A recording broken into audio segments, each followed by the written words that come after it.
Hello, everybody, and welcome to the third week of the CWC Season 7. We're getting there, Oh my god, so many amazing games and so much action coming around in these last few weeks. I'm pretty sure we're gonna go deep into the action in the next few weeks. Of course, next week we're gonna have one super one with two games that need to be played by the teams, and at the same time, of course, this week will cause quite a few upsets. It has so much potential.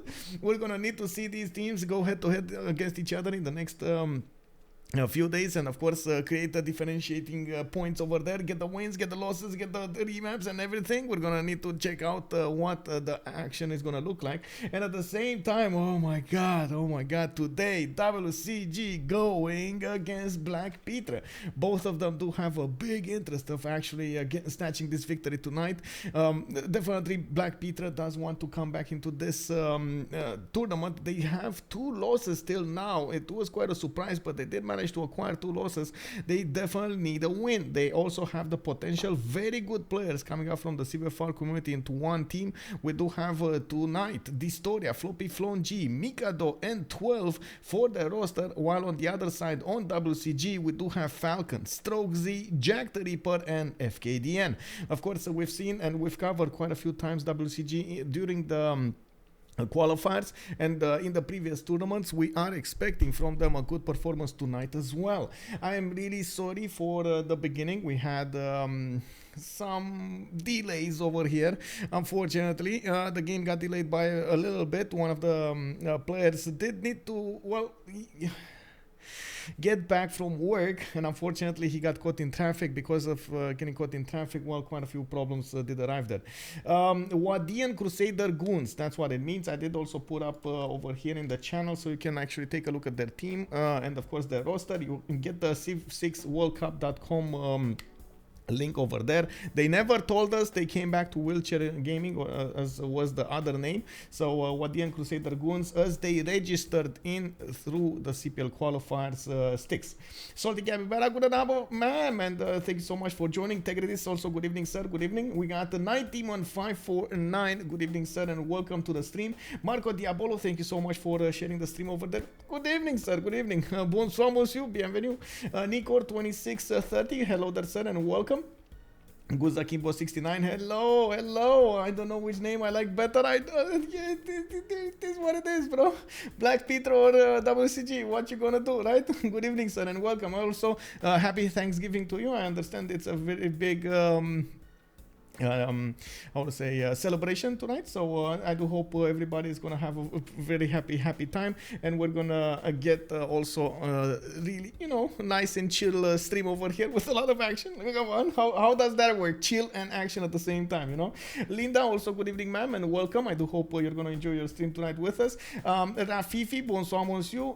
You did make a few comments over here about the Saint Nicholas. Indeed, we do have basically the same thing, and Belgians have their presence at St. Nicholas normally. Yes, basically it is more like St. Nicholas for Romanians is more towards the children and like family, but you don't need to give presents to the family, but you need to give them to the children.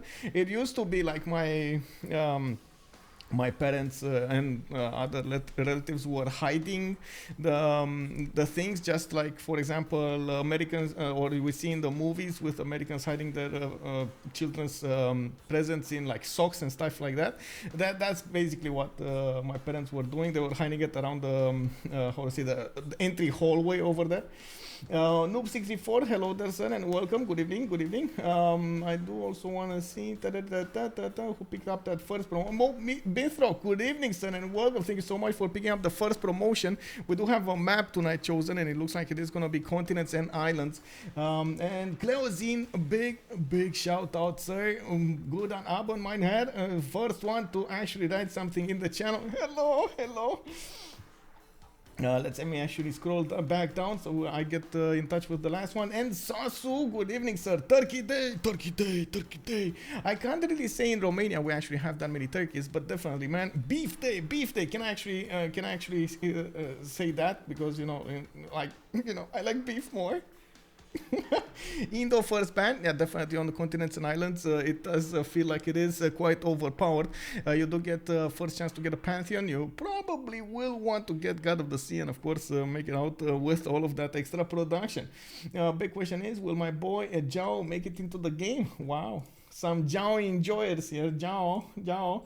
Well, I need to do two things really quickly before we actually get too far into this. How many remaps? First of all, I'm going to put it for 5 minutes. Continents and islands, guys. We got continents and islands. Ladies and gentlemen, you can actually express your opinion over here. How many remaps will this game have? You can actually open up with that poll, the prediction up in the chat, and you click on it and you put your points in, and then we're gonna see who's gonna be right. 0 remaps, 1 remap, or 2 remaps is gonna be on the table here. We do want to see how this is gonna go. Hello sir, good evening sir, and welcome. First time watching live, been binging on YouTube. Hello, welcome to the live stream. We do have 6 bands. It looks like Indonesia, Kupe, Mali. Zhao didn't make the cut. I'm sorry. Zhao didn't make the cut, Salty. I'm so sorry about this. Your boy over here didn't make it, bro. We do have, we do have Spain coming up over here. It looks like also Norway was the last ban, and now they're gonna start the picks. Fkdn is gonna go for Japan. We got dISTORIA picking up Victoria. FloppyFloNG picking up the double trouble Dido over here. Of course, we do know most of the time you don't really wanna have Victoria and Dido in the same team, but it looks like BlackPitre did manage to snatch those away. Now, I do have to point out we still have Basil with those Dromors alive and up and running for the picking. I'm not sure if they want to pick that as first. Oh my god, no. Well, I mean, these are all banned until further notice, so yeah, it is what it is. Viggy Dido, yeah, Viggy Dido. Well, we do need to see what's the second choice over here, and we'll see what he's gonna go for. Of course, all of the civilizations that got introduced this week by Firaxis will be banned until further notice, until the players actually get some playtime with them, get used to them, get to see the tactics. Maybe we're gonna have yeah, there we go. I mean, it was come on, it was easy prediction over here, right? Basil the second being picked up. Come on, you gotta give it that, right? Zimons also, good evening sir. Hello there. Julius, yeah, PDTR is actually lol, LOL. How does that work, by the way? What does it mean, like the long version, like, you know, like in League of Legends? You know, like LOL can mean League of Legends, or laugh out loud. What does PDTR mean? When your leader can play after at least 2 weeks. But I think, well, of course, in 2 weeks, we're actually going to finish the group stage. So we're probably going to see it being played after the new year and in the normal games. In the normal games, you're definitely going to see it. I've seen quite a few streams with them. Trinda, we've seen Jack, we've seen Man, we've seen Leech play quite a few of them. dISTORIA also, I saw him play. So you can actually see them throughout the streamers being played, being tried out. Oh, actually TGM, do you guys know TGM? You should know TGM. TGM has been playing this as well. Actually, I think he was playing this an hour ago. The game mechanic, that's TGM over here. Definitely try to check out that stream. Also, I should take a look over here in the active ban phase. We do have Scythia taken down. Looks like Kublai China is not going to be a part of the game, and Catherine de Medici, the Black Queen. Just one more choice to go for this, and we're going to need to check out how this is going to be played. Wow, what do they have? So they did take out Spain. Oh, we got Wilhelmina. I gotta say, you know, I know I'm trolling a little bit, but come on, you gotta give it. We actually got Wilhelmina in the game. Are they gonna pick Wilhelmina? Of course, Rome is still open. We do have Persia still open. We still have civilizations that could, oh, there we go, Rome got taken down. I was thinking about that early monument, and of course the ability to get actually, this is an interesting thing, right? Rome over here. Rome. Oh, wait, no. Uh-oh. Mikado. Mikado going strong over here. Teddy Roosevelt, the Rough Rider. We do have the P-51 Mustangs, the Rough Riders, and the film studios, of course, available for him. But most importantly, we do have that +1 combustion for each individual era by technologies. And I gotta say, we still have Mapuche. Mapuche is still open. Did they forget about Mapuche? Or nobody wants to play Mapuche anymore? Like, is this what's happening, guys? When nobody wants to play Mapuche anymore? Man, he was the man with the plan over here and doesn't get plays anymore. Yeah, the Rough Rider. Well, I gotta point out on continents and islands, it's not really a given that you're gonna fight always navally. You might actually get somebody to fight against on the same landmass, and that is quite a strong possibility. Usually it does spawn with 2 big continents, a few islands in between, and that causes, of course, quite a few opportunities for you to go navally against somebody, but at the same time, it might give you the opportunity, like 25% of the chance of the time you're gonna get an opportunity to go against somebody on land. Of course, they do have remap tokens. They're going to try to find each other and see what the positioning, what the proximity is between them. They're also going to try to protect the simmers as much as possible, even though, honestly, looking at this map, I'm not even sure who's going to want to sim on this. So we got Mikado going Teddy Roosevelt. Then Strokezy comes up next with Montezuma. Oh, there we go. That's a simmer right there. Christina. Is this actually... Wait, is this actually going to be picked over here? Christina? Are they actually going to try Christina? I mean, don't get me wrong. It has potential, you know, a lot of diplomatic potential. It has those open-air museums. Oh, there we go. I was thinking, like, really? Are you going to take that chance? Okay, Jadwiga is going to be the choice. Falcon is going to play it, or at least he picked it. That was the last remaining choice of their game. You know what, guys? I'm very worried about the gold availability on their team. So Strokezy is going to be forced to go to open up commercials. Jadwiga usually goes for holy sites, and then he opens up commercials. Of course, he doesn't need to invest that much into faith, but still he needs to invest at least 1 or 2 holy sites into it. That's a bit of a problem. And then it's going to take a while until he actually starts to generate the gold. They're going to need the gold for the caravel timing, and that is going to be requiring quite a bit from them. Of course, yes, maybe they get lucky with a few copper tiles to chop, maybe, you know, some crabs, stuff like that. Maze tiles, there definitely are quite a few possibilities for you to use the builder charges to get some gold, instant gold, not you know, gold per turn. I'm a bit worried. It feels like they are reaching a little bit. It feels like they're reaching a little bit. I'm not so fond of, for example, Japan to be the gold generator of the team. Even though it does have strong harbors and so on and so forth, it usually doesn't really shine in the second part of the game, like post turn 50 when it comes to the gold generation, versus civilizations like, if you compare it to civilizations like Victoria, like Dido, which are very, very, very good when it comes to the gold generation. We're gonna need to see how this evolves. I'm pretty sure the action of the map, the action of each of the players will matter quite a bit. We're gonna need to check out how they react to each other, and of course what the choices will be during the game.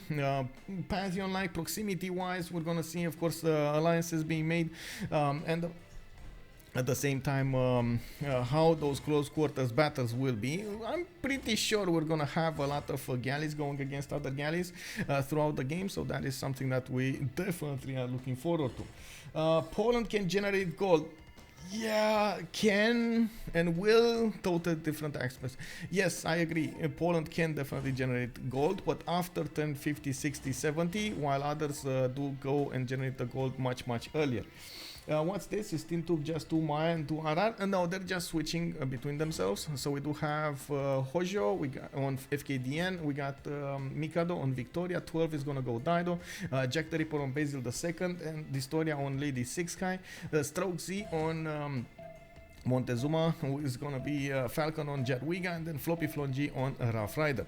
We've seen actually quite a few plays with Jadwiga. It does have a lot of potential when it comes to the wing hussars, and of course the reliquaries is probably going to be the holy side choice. I'm very curious how it is going to be played tonight. Anyway, we'll see. Basil can also not take all of their allies gold, but I'm not betting on that. Yeah, I don't know about that. Basil is, yes. I mean, the thing is with these kind of civilizations, and I'm not talking about Basil, other civilizations as well. When you have a certain timing when you do shine as much as possible in the game, and you try to achieve that timing to get 6-turn advantage, 8-turn advantage against your opponent, you don't usually have time to think about the flexibility of your civilization. You try to max out your advantages for that exact timing. You are relying on your team as much as possible to give you those gold points or whatever they can give you, maybe some strategic resources or stuff, other type of resources, amenities, for example, so you can make up for the lost time that you didn't put into it. Anyway, we do have the first map. It looks like it's gonna be quite split over here. Interesting choice. We do have, as you can see, these two big land masses, one bigger on the west side than the one on the east. It is still what it is.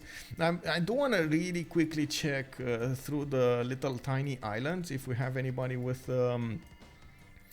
how to say, a problem. So this doesn't look like a problem. 1, 2, yeah, he can place 2 cities, but he's on the same continent as England. Oh, they're wait, no, they're not allies. Oh, well.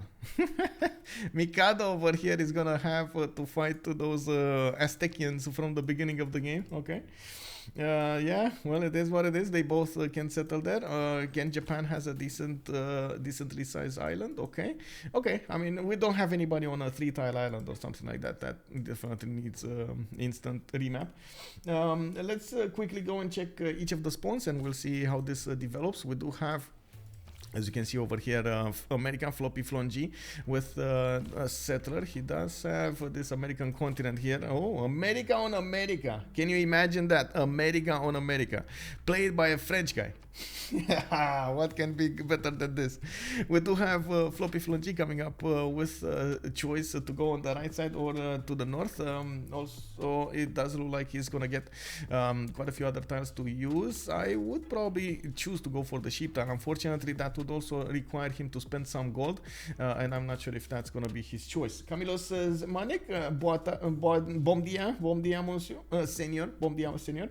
Now, before I know if I can continue watching today, you are cheering for Brazil or Serbia? Wait, what?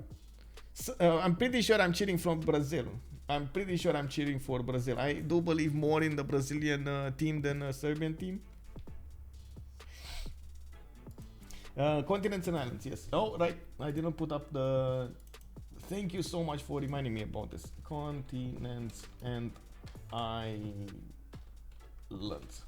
Yes, I know he's talking about football. Yes. I do definitely have to cheer for Brazil. Come on. Brazil has very good team. Change map. Thank you so much, Kunza Kimbo. I just changed the map. Thank you, sir. Okay, coming up next, we do have Maya to the southwest. He is going to be on the same continent as Teddy Roosevelt. And one of the things I see, dISTORIA is going to have a decently spaced out land to actually settle his cities. I don't see he's going to have that big of a problem to get all of those out, even if some of them are going to be coastal, I think. Oh, well, that's Japan over there. Maybe he wants to stay off the coast. What I do see also, he has an opportunity to move north and east directly on that river, even if, yes, he's not going to get... Actually, he moved. Never mind. He moved on the 2-2 from somewhere. I don't know where he was, but he moved on the 2-2. I was thinking maybe get a little bit further away from the coast, but he doesn't see what's going on. If you take a look at his image... Oh, wait. Did I just click on... Yeah, there we go. He doesn't see that this is coastal. Anyway. Coming up over here, he does have cocoa tiles to actually improve and get those plantations. I see he's on the same continent as dice tiles, and I do see some bananas to the southwest. He's going to have strong enough of observatories to carry his science into the next part of the game, and I'm pretty sure he's going to try to max that out as much as possible. To the southeast, this is the dangerous part for Maya. We do have Poland on the same continent, and one of the things that need to happen over here is, of course, both Floppy and dISTORIA need to get a lot of science, because those wing hussars do hurt a lot, even if they're defended by packing shots. They do hurt a lot. You do need to get field cannons to defend against them, and sometimes even those don't work. We do have Krakow coming up with scouts in 2 turns. I do see a maze tile underneath that city center. He is gonna have again quite a few cities to go for: east, west, north, south. Lake Red Bar actually in the south for Wonder, some extra era score, and I do notice he is gonna have one big continent to go for. Okay, one big continent, not that many amenities, but it can work. A lot of land. I gotta say, this is a lot of land for him to develop his cities on. We're going to see how everybody else is going to fare from his team. He has a big challenge going a 2 versus 1 against Maya and America, but come on, let's be fair, Falcon can keep with them. We do need to take a look at Strokezy. Strokezy getting a monument out from Tenochtitlan. He did go inland and of course settled on the fresh water for a 2-2 base. Does have quite a few others 2-2s to work, and I do see he's gonna get at least 2. This is a bit of a problem. Whatever he does, he's gonna have to put coastal cities other than his capital, right? So this actually puts him in danger of England. England, I'm pretty sure, is gonna try to get some of those boats to work on the Aztec cities, try to force him to build a few cities of his own. We do see one single continent for Aztec, and I do believe he has how many amenities? 1, 2, 3 amenities, 3 possible amenities. So that's a possible +3 for Aztec here. I think the 4th amenity on this continent, which is fertile, is gonna be actually too far in the south to be acquired by Aztec. We do have also London getting a possible continent split. I believe no, that's not a continent split. Oh yeah, he does. Never mind. I did see, like, on the left, on the right, I did see the different colors, and I thought it's the same on the right side. But anyway, he does have in the south a city to settle on the silver tile, and he can get an extra free unit and extra trade route capacity from that. I do see, of course, he's going to get quite a few cities over here, a bit more than Aztec is. I gotta say, he is a bit better when it comes to settling this coast because of the English Royal Navy dockyards. We're going to need to see how Mikado is going to try to use those advantages against Strokezy. JackTheRipper did settle with Byzantium to the northeast of Ikil, and I do see him on the same continent as Phoenicia, but I do have to point out Phoenicia does have a very nice mountain range. Oh my god, the shield, the Phoenician shield over here to the west of his empire is gonna be protection against those tagmas. We do need to see how also Byzantium is gonna try to sim up. It does have a river to go for, and from what I can see, an inland sea in the north. Doesn't need to be that annoyed about getting units out, and he just got a free builder. Very nice, very free builder, very nice. Settle coming up in 4. I'm pretty sure we're probably gonna see, there we go, a holy site come out of his cities, and we are gonna need to see what kind of religion he's gonna pick. One of the big things that I don't think anybody's gonna go for, and this is extremely important. We've seen how COC, for example, plays against the Basil. You need to take away Crusade from him. Like, that is a must. If you want to win against Basil, you take away Crusade from him. It helps so much the win chances of your team to actually do that. Unfortunately, in this particular matchup, we don't have anybody from BlackPitre's team that can actually take Crusade. And of course, the dangerous part is Phoenicia might actually be on the receiving end of all of that Crusade hate. I think it is a remap. It might be a remap. I don't know. You guys actually can choose over here to put some points in. We do have actually 30% in the none. One remap is having 61%, and 2 remaps 9%. Wow, that's okay. That's an interesting choice. No pool today. What pool? Oh, you mean prediction? We're gonna have that prediction. Yes. This is an auto remap. Aztec may not have enough room. He has 2 cities. Anyway, we're gonna need to wait for the referee to make a choice here. That probably asking for that. But he has, 2 cities to settle. One west of Cattle, one south of Wheat, and they're both in travelable range. I don't know. We'll see. The third one is gonna be longer, but you don't take that in. Anyway, we'll see. Again, the referees will need to make their choice over here. I believe there is a referee in the channel, and they're asking for advice.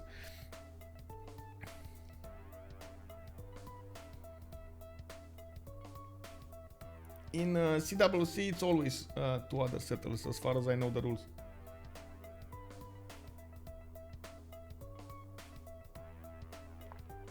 It's only CPL Premier that has 3 extra cities other than your capital on big maps like Pangea, like 7 Seas and so on. And unfortunately on 7 Seas it caused a lot of problems. We sometimes ended up with like 7 remaps or something like that because of the movement. Anyway, we're getting there. We're gonna need to see how this matchup is gonna look like. I'm certain Aztec is probably not gonna be afraid of England, but he's not gonna be calm either. I do have to say, even if England does have a serious opportunity to take out Aztec, we do have a big threat for Poland. He did not find out about Maya or America on his own continent, but he can definitely pull off a very strong attack against his opponents. We do also have, of course, Byzantium here with a very strong opportunity to take down Phoenicia. This is just not a good matchup between them. Of course, something like America, for example, would have been a better matchup against Phoenicia. Even Maya would have been a bit better. But when we're talking about this Phoenicia, unfortunately, yes, it does get the science, but it doesn't get any kind of support, like direct damage or something, a unique unit, anything that can actually help him defend against somebody or even attack against somebody on land. The biggest issue, of course, the biggest bonus of Phoenicia is that gold generation and the ability to get a lot of harbors out, which does actually help you a lot when it comes to the science. You can go for a free including the second area and you just press the acceleration over there on the science screen, and with it wouldn't be that uncommon to see in the second era 150 plus science on civilizations like Phoenicia, like Victoria and so on. Japan is a little bit different than that though. Japan for some reason it doesn't get that. Oh yeah, there we go. So we do have a remap, but not by the team that we were thinking. Looks like Mikado, dISTORIA, Floppy and 12 put out a remap. I think 12 over here wasn't that happy with that inland sea, and I'm not so sure anybody else was unhappy with their spawn. We did have America putting a bit of gold. Looks like yeah, dISTORIA was not that close, but with very strong observatories here. You only need to be able to settle 2 more. Yes. What's the number after player name signified? The 01 thing. Oh, it's I think it's the team number. Yes, it's team 0 and team 1. I think they actually start from team 0 for some reason.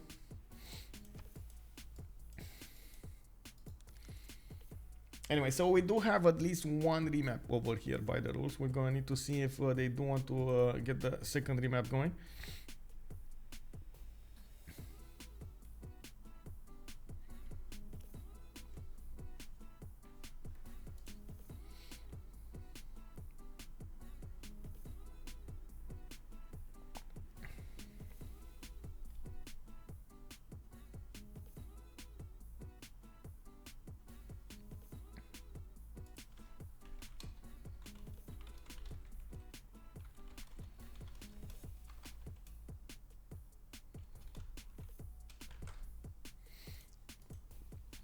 Oh, this map is totally different. We got a major line over here stretching from the north to the south with England on top of it. And it looks like it is going to be, well, he still has quite a bit of land to settle to the north and to the south. At least 1 city north, at least a few cities to the south. He's just going to keep on settling here. Okay, interesting. He has a banana tile. Is that a banana tile? I can't see. It's that. I don't think it's, oh, it's spices. Wow, it's spices. Okay, interesting. Anyway, looking on the west side, let's see this continent. We got Cliffs of Dover. We do have Maya on the same oh my god, Fkdn. I'm not so sure we're gonna like this, but I'm pretty sure those samurais are gonna have to have something to say against the Mayan units. This is gonna be very interesting. I can't wait to see this matchup. Like Maya does have quite a few defensive bonuses, not to mention that extra yields he is benefiting from, the extra +3 and so on. The hulges at the beginning are very strong. The biggest issue with of course this is Japan is gonna have such a strong offensive unit, that samurai, that's definitely gonna try to go and snatch a few Mayan cities away from him. We do have Maya on this big Laurentia continent, where he does have to benefit from wine tiles, a few bananas. I do see a tobacco tile over here, and in the capital unfortunately he only has a mine, that's an amber tile. We do need to see him also upgrade these bananas into plantations, so he gets the extra bonus towards his observatories, while I do see him with quite a few cities that he can settle before he's actually going to be forced to settle that eastern coast. So he's going to be all inland over here without that many issues. Not that very good land, I will have to say. I don't really see this as very good land for Maya, but anyway, he can definitely make it work. I wouldn't be that mad about it either. The biggest thing is Japan is probably going to want to stay on the coast, but he is going to put 3 cities, and I'm pretty sure he's going to try to do a timing attack with samurais and generals. This is all up to them at the moment. This is all up to them. So at this point, we did already have BlackPitre, and let me actually put up the team names on the map here, so we on the screen, so everybody knows what I'm talking about. So on the left side we do have BlackPitre, and on the right side we do have WCG, right? So BlackPitre already used the remap token, and on as you can see over here, we do have them on this new map. We're going to need to check out how this is going to shape up, but I immediately see a big danger for Maya. He's going to be pressured from 2 sides. We do have Byzantium on his east side and Japan to the southwest. Yeah, that's not, the plantations are just not going to be that good for him. Byzantium on this side, he's gonna have 2 enemies and not that many cities to settle, but I'm sure he will put quite a few of them on the coast. I say not that many cities, but he still has around like 6 of them that he can play with. He can also put a harbor out from Constantinople if he actually wants to use the production of his capital to do so. Fortunately for him, we do have Phoenicia in the south over here, and 12 is probably gonna need to defend against the Tamas from the north, and at the same time try to do some boats against Japan over here, so he helps out a little bit dISTORIA. We don't need to also check out the Byzantium spawn overall. He's gonna get an extra culture tile. With the culture tile, he's gonna get faster to God King, and so on, or the extra production card, depends what he is gonna use. A faster Pantheon is also gonna be nice. I see a lot of fresh water also from the rivers, and definitely not a bad land to go for. I don't like that it's not that big though. It's gonna be crammed over here, not that many tiles to work overall. But anyway, going south, we do have 12 with the city of Tyre. He's gonna have all of this southern peninsula to settle. Even if he's not gonna have a lot of food in the other cities in the capital, he does benefit from 2 reef tiles, and he's gonna go build there first. I do see him also benefiting from some lakes, again not that great, and some tiki huts that he could get. The biggest challenge for Phoenicia will be to defend against Byzantium from the north, and oh my god, oh wait, this caught my eye over here. We got Krakow off the coast.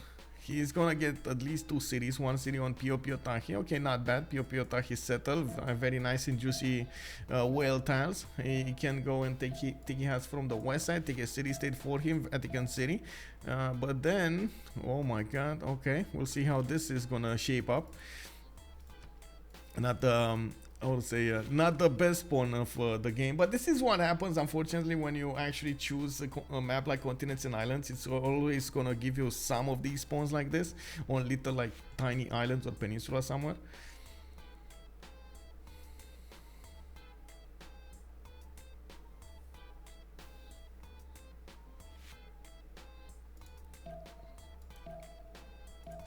We do have Aztec coming up with Strokezy. Tenochtitlan is also going to pump out a settler in 5. Looks like he is going to be on the eastern side of this coast. Doesn't have a quick opportunity to actually couple this. If he would have gone one tile north, maybe with the capital, but unfortunately you see these tiles over here are blocked by the capital city. They're a bit too close for comfort.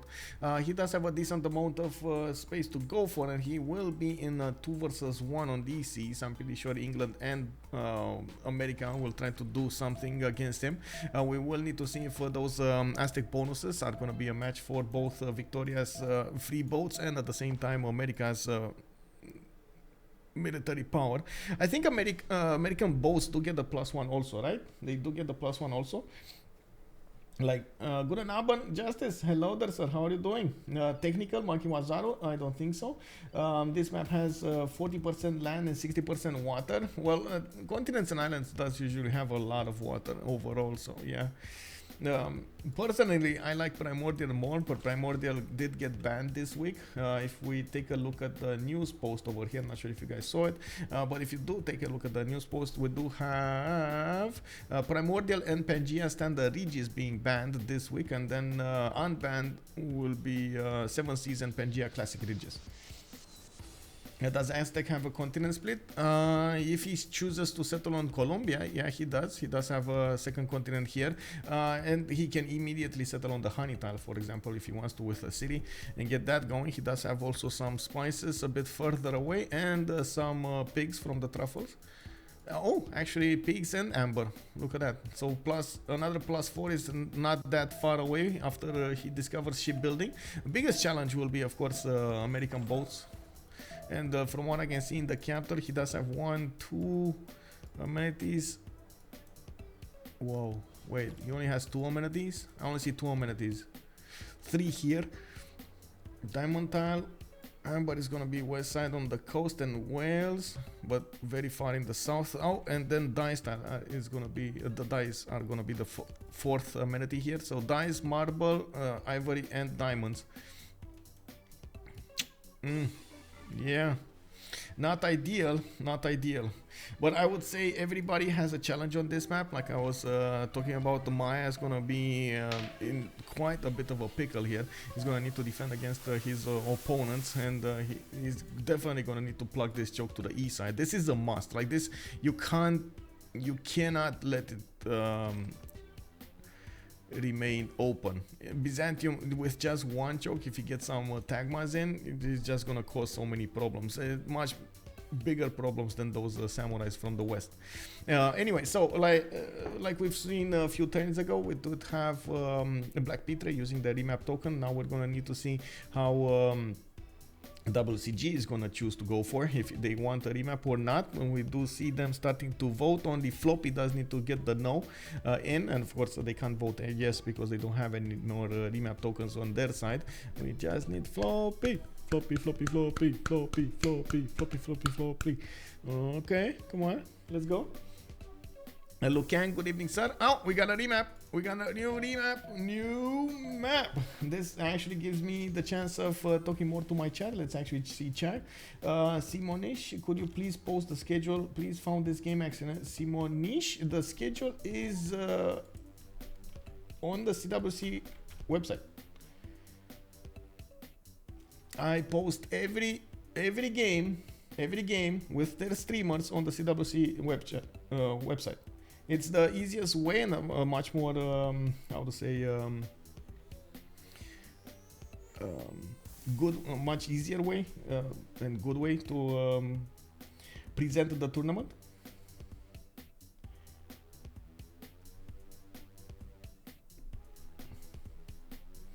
If it's a tie, that means a remap.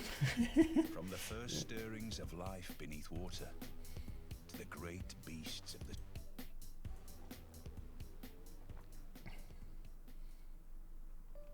So, did you find it, Simonish?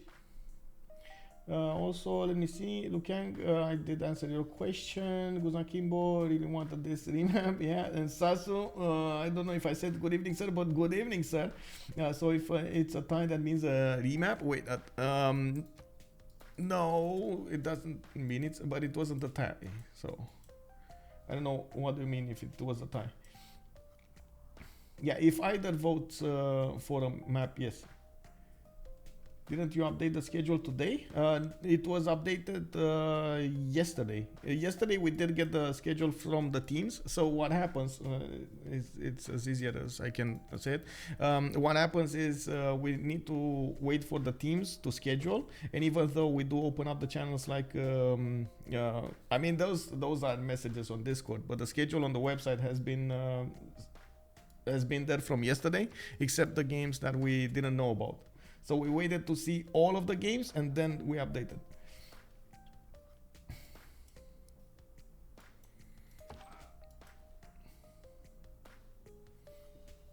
We don't really want to spam people with messages. We just want to get all of the things in chat, and that's exactly why in the news post, Salty Capybara here was kind enough to actually include a call for faster scheduling from the teams, because we end up with this kind of mechanic. So we open up the channels on Wednesdays for the next week, games, not the week we're in, but the next week games.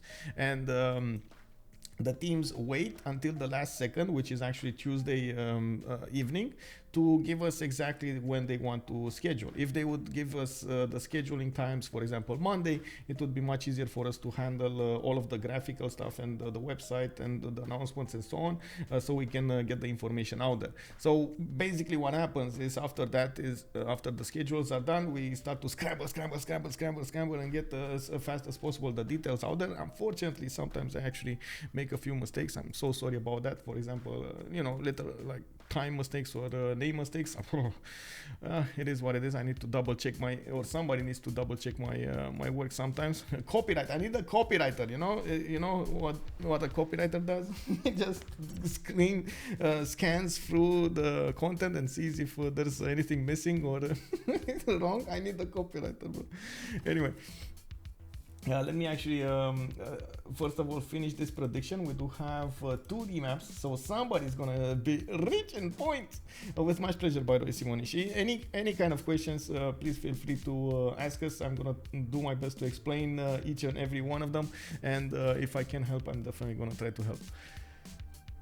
We do have the new map started up, and this is a much bigger landmass. We got basically like 2 lungs over here, and I do see we got America in trouble, but I guess if there's anybody here, it's definitely gonna need to be America. That's gonna need to defend against both Poland and Kyoto. Oh my god, Poland with Mount Name. Oh my, okay, let's take it slow. Breathe, guys, breathe. What do we have here? We do have webcam now with some olives in his capital. He does have on his own continent coffee tiles. I see incense and also some bananas to the south. Okay, so he has a few plantations plantation possible amenities that he can work with. Definitely a good bias spawn. Yes, Byzantium to the southeast. He doesn't need the fresh water that much. He's gonna get that extra culture and extra gold coming up from Byzantium. Can definitely get +4 observatories here and there. It's very good, very nice spawn coming up for dISTORIA. He's gonna be happy about it. He's also gonna have on the same continent Aztec, and we're gonna need to see how this interaction will develop. Of course, Strokezy is going to try to use his bonuses. dISTORIA is going to try to defend and or use his own bonuses for the offense here. A big thing that I do have to point out, Aztec does not have that many mountains to use, and unfortunately he's not going to have easy access to a lot of very good campuses, which will create a bit of a difference when it comes to the science generated by both of them. We'll see if dISTORIA can actually make good use out of that, and of course we're going to need to see how Aztec is also going to try to defend against it. We do have Tenochtitlan with the skulls coming up in 2. Fkdn just got a relic, by the way, that's on Japan. That's going to be massive. Of Give when? Ooh, save give. Wait, why is this not talking English well? What is this? Groovy, thank you so much. 27 months. Thank you so much, sir. The save give will be on the 11th of December, and we're gonna have quite a few streamers going against each other in a teamers format, but more details to come in in the live streams that we're gonna have on Saturday.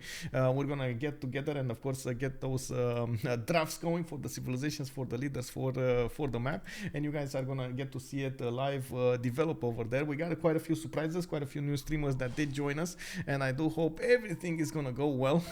Of course, we are trying to do a charity event. This time we're setting ourselves quite a high goal. We're trying to reach $75,000 to in donations, of course, in donations worth going towards gamers outreach through Tiltify.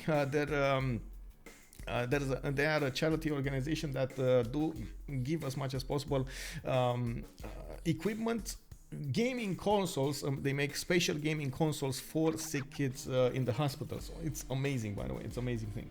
Thank you so much for the follow, Paul Hitch. Good evening, sir, and thank you. Zimons, 3 versus 1 on America. Yeah, that looks like it's gonna be. Actually, it's 2 versus 1. But anyway, let me really come back to this. Maya does have to benefit from an iron tile and a horse tile to the southeast, and I do see a builder coming out from his city to improve some of his tiles. Only got 2 of these units to scout for him, and we'll see how fast he's actually gonna find out about Aztec to the east side.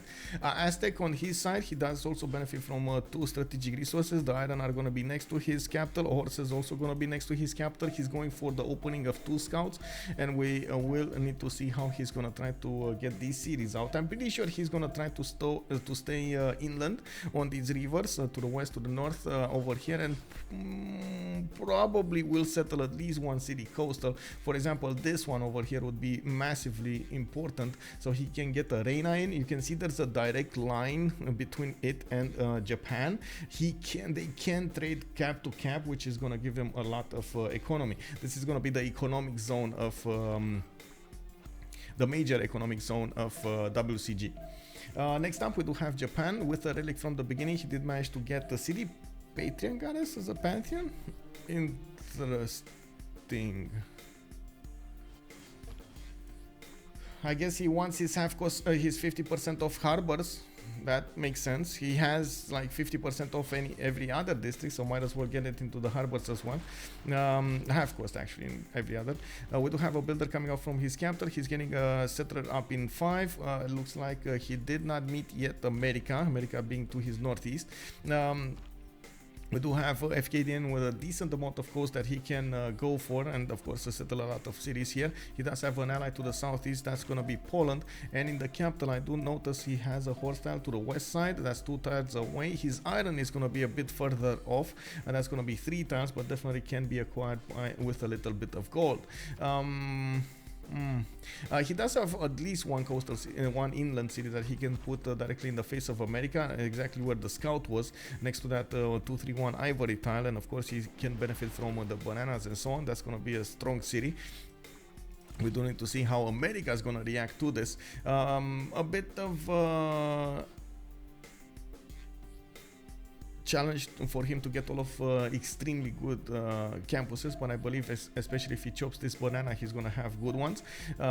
He's gonna have a good one in the capital. I'm not so sure about the other cities. Yes, you know, Japan does get that extra adjacency towards his. Oh my god, wait, I saw this 1 tile choke between Phoenicia and Byzantium. Oh my god. Okay, I'm sorry, I just saw this and I'm like, okay, definitely this is gonna cause some pain and sorrow over here. We're gonna have a 12 fight of Byzantium, a mano a mano, uno a uno. We're gonna need to see how 12 is gonna manage to keep Byzantium at bay, and I'm pretty sure we're gonna see some Dromors at some point in the game. Continent split for Aztec. He does have a triple continent split actually. That's a good point, sir. Thank you so much, hello sir, for asking. Tenochtitlan is gonna have 3 possible continents to choose from amenities. We don't have him with full amenities though. I see a dice tile, I see a tobacco tile, that's 1, 2. Okay, Mercury and diamonds can be settled to the north, that's 4. Then I do see an easy tea tile to acquire, spices and the sugar, the easy peasy plus 7, so he can get very strong units to work with to attack into Maya, but of course Maya does have his own defensive capabilities on his side. Wait, did he not see Paititi, or is he going somewhere we don't know? Wait, Oh yeah, he did see Paititi. And this is a good Titi. This is good Paititi. You know, yesterday we had bad Titi, now we got good Titi. Christian Talks, hello there, sir, and welcome. Also, Maki Wazaro, American Builder, way to go. Yeah, amazing, right? Japan over here just going crazy. We do have also America getting a second settler out. Looks like his first choice is going to go towards the north here. And he did improve his ivory tile and his horse tile next to his capital. I wouldn't be surprised if he's going to go for the sheep next. I don't think he wants to get the J tile, even if he's going to get the extra 2 amenities. It doesn't actually make for a good tile to work. We do have Japan actually closing in with a scout, which might either take the builder or there we go, a scout coming. Just as Floppy buying out a scout there is he's probably aware. Yeah, I'm pretty sure he's aware. We do have Japan to his southwest, and he is thinking about, okay, what do I need to do now? I'm pretty sure I'm gonna need to escort my settlers and my builders to not to let those pesky Japanese units get into my land here. We do have settlers coming up in 6, and from what I can see, Japan actually doing some damage. Wait, did actually Japan do the damage? I think so, right? No, sorry, America did the damage, right, against that scout? Yeah, okay. And then the big scout reveal. Japan is gonna move forward. We do have Poland also coming up with a warrior. He's trying to stay clear on the east side and not give his opponent, oh my god, this land, bro. Oh my god. Okay, Washington did already improve his horse tile. He has an iron tile to the north. That's going to be 3 tiles away. And from what I noticed, he does have a +5 campus or a holy site. Depends on what he's going to use. But I'm pretty sure it's going to be a campus. He does have another +3 here. And there is a volcano that could explode. I do see Floppy trying to go for the honey tile to get some extra food in that city. That is going to grow quite fast. And he's definitely going to try to use all of those tutus for the extra production. Looking at the south, we do have Poland here with this land. Man, this Mount Roraima. It's been so long since I've seen such a good Mount Roraima. This is unbelievable. Like, wow. Krakow coming up with a holy site. In one turn, we do have a 1-3 deer tile, 2-2-1 ivory tile. He's going to start to improve them. I'm pretty sure he doesn't want to settle non-fresh, but I guess, you know, he doesn't want to take the risk either. He doesn't know. Oh, he doesn't know about England. This is gonna be massive. Oh yeah, he did settle non-fresh. Yeah. So I was thinking, you know, like, does he want to actually get, get on the coast? He doesn't know about England, so that would be a very big risk for him. But anyway, he did put it next to it. He's gonna use at least that 2-3-3-3-1 tile. Can you imagine having 2 food, 3 production, 3 science, 3 faith, and 1 gold point tile to use from the beginning? Okay, sure, it's non-fresh, but that's a sick tile to use, bro. We do have also what a chat settle. Yeah, exactly. Elephant in the middle, nice place to live. I know, right? Well, I mean, you say nice place to live, but bro, that's a very big poopy elephant, you know? Like, everybody thinks, oh, but elephants are so cute. Yeah, bro. What comes in must come out, bro. He saw name of sea. I knew he knew it was England. The name of the sea is Irish Sea. Yeah, I guess so. I guess it must be England. Turn 14 with such a tile. Holy moly, indeed. Anime fan also. Good evening, sir. Good evening. And amber, you're talking about amber here. Yeah, and Tenochtitlan can get the amber to the south. Yes, you are correct. Who was it? Hello, sir. Hello, sir. Thank you. Looking at, of course, Krakow, we do see an iron tile between his 2 cities. That's going to be quite easy to acquire. His horse is going to be on the west side, and he can definitely go for it. He already got animal husbandry, I'm pretty sure, and can buy that tile and upgrade it quickly. Put down a holy site, a +2 next to his capital, and I'm sure he's gonna try to get a religion here. Getting a second holy site from Roklo. Pretty sure he's gonna go for reliquaries and something. We do need to see what that something is gonna look like. To the southeast, we do have England with no continent split this time. He can possibly trade with Phoenicia, which is again gonna create the economic zone of the game for BlackPitre here. They're gonna get as many trade outs as possible between themselves, and they're gonna try to generate that gold. We do have London with a few improved tiles. I do see the ships to the south. The horses got improved in Liverpool. That's also a strategic resource, and his iron is gonna be 3 tiles out from London to the southwest. From what I do notice also, he's not gonna get to settle that many cities, but the cities he's gonna get to settle are gonna be relatively okay. I do see another one here with a +4 harbor and a good campus, +2 at least. We do have another one here in the desert. At least he's gonna get some era score, and of course gonna work those 1-3. It's a bit of a problem with the food, but he can use the fish for the food. He just needs to be really careful how he's gonna do the tiles, how he's going to prioritize the tiles. I do also notice London is going to get a 3rd settler out, and I'm pretty sure he actually saw everything around him. Let me see. Yeah, he did see his peninsula. He's going to the south. He has Hansa. That's another thing that I do want to check, the city states. I don't see an easy way for him to get the city states. It is going to be a 2 versus 1 against Byzantium on the seas, and of course London over here is not going to get attacked quite early from Poland side. There is a 1-tile mountain in the choke points that's going to keep away all of those wing hussars until, of course, Poland is going to get his own shipbuilding. Victorious Brazil, bom dia senor, bom dia senor. See canal for London. Which one? Which? You mean just work on the wheat tile or something? I think he's going to want to block that though. I'm not so sure he wants to actually settle on it because it's gonna block this city. This would be much more important for him. Anyway, coming up next, we do need to take a look at what's going on here in Byzantium land. You can see Phoenicia did stop him from expanding some more to the south, and we do have a few biomes coming up from the south there to try to see what's going on in Byzantium, you know, scout around. We got Constantinople with quick holy site. He's not gonna be in any kind of competition with anybody when it comes to its crusade, and of course his first ability. Very curious if he's gonna go choral music or feed the world or whatever he's gonna do. Maybe we're gonna see work ethic over here. Most of the time Byzantium does want to go for choral music because it gets him much faster to those tagmas, but unfortunately today I believe something like Dromons and getting to cartography much faster is gonna be much more important. So we're gonna need to see what he's gonna prioritize, and of course if it's gonna be production, culture, or food. We do have him getting a few galleys, and I see actually 1 galley out coming out from Nicaea. We do have a shrine in the capital with a trader already being finished in his capital city. We do need to see also if he's going Moksha or Magnus internals. Doesn't look like he has anybody to trade with, so I guess internals is gonna be the way to go for him.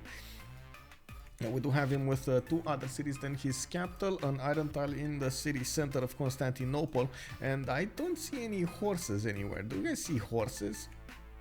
Or did he put his holy site on horses? Maybe he put his holy site on horses and we don't see it. We don't see them anymore. Sometimes, unfortunately, BSM has this side effect. If you put a district down and we didn't get to register it, unfortunately, it just how to say, the resource disappears after a while. UU naval fight. It kind of looks like the way.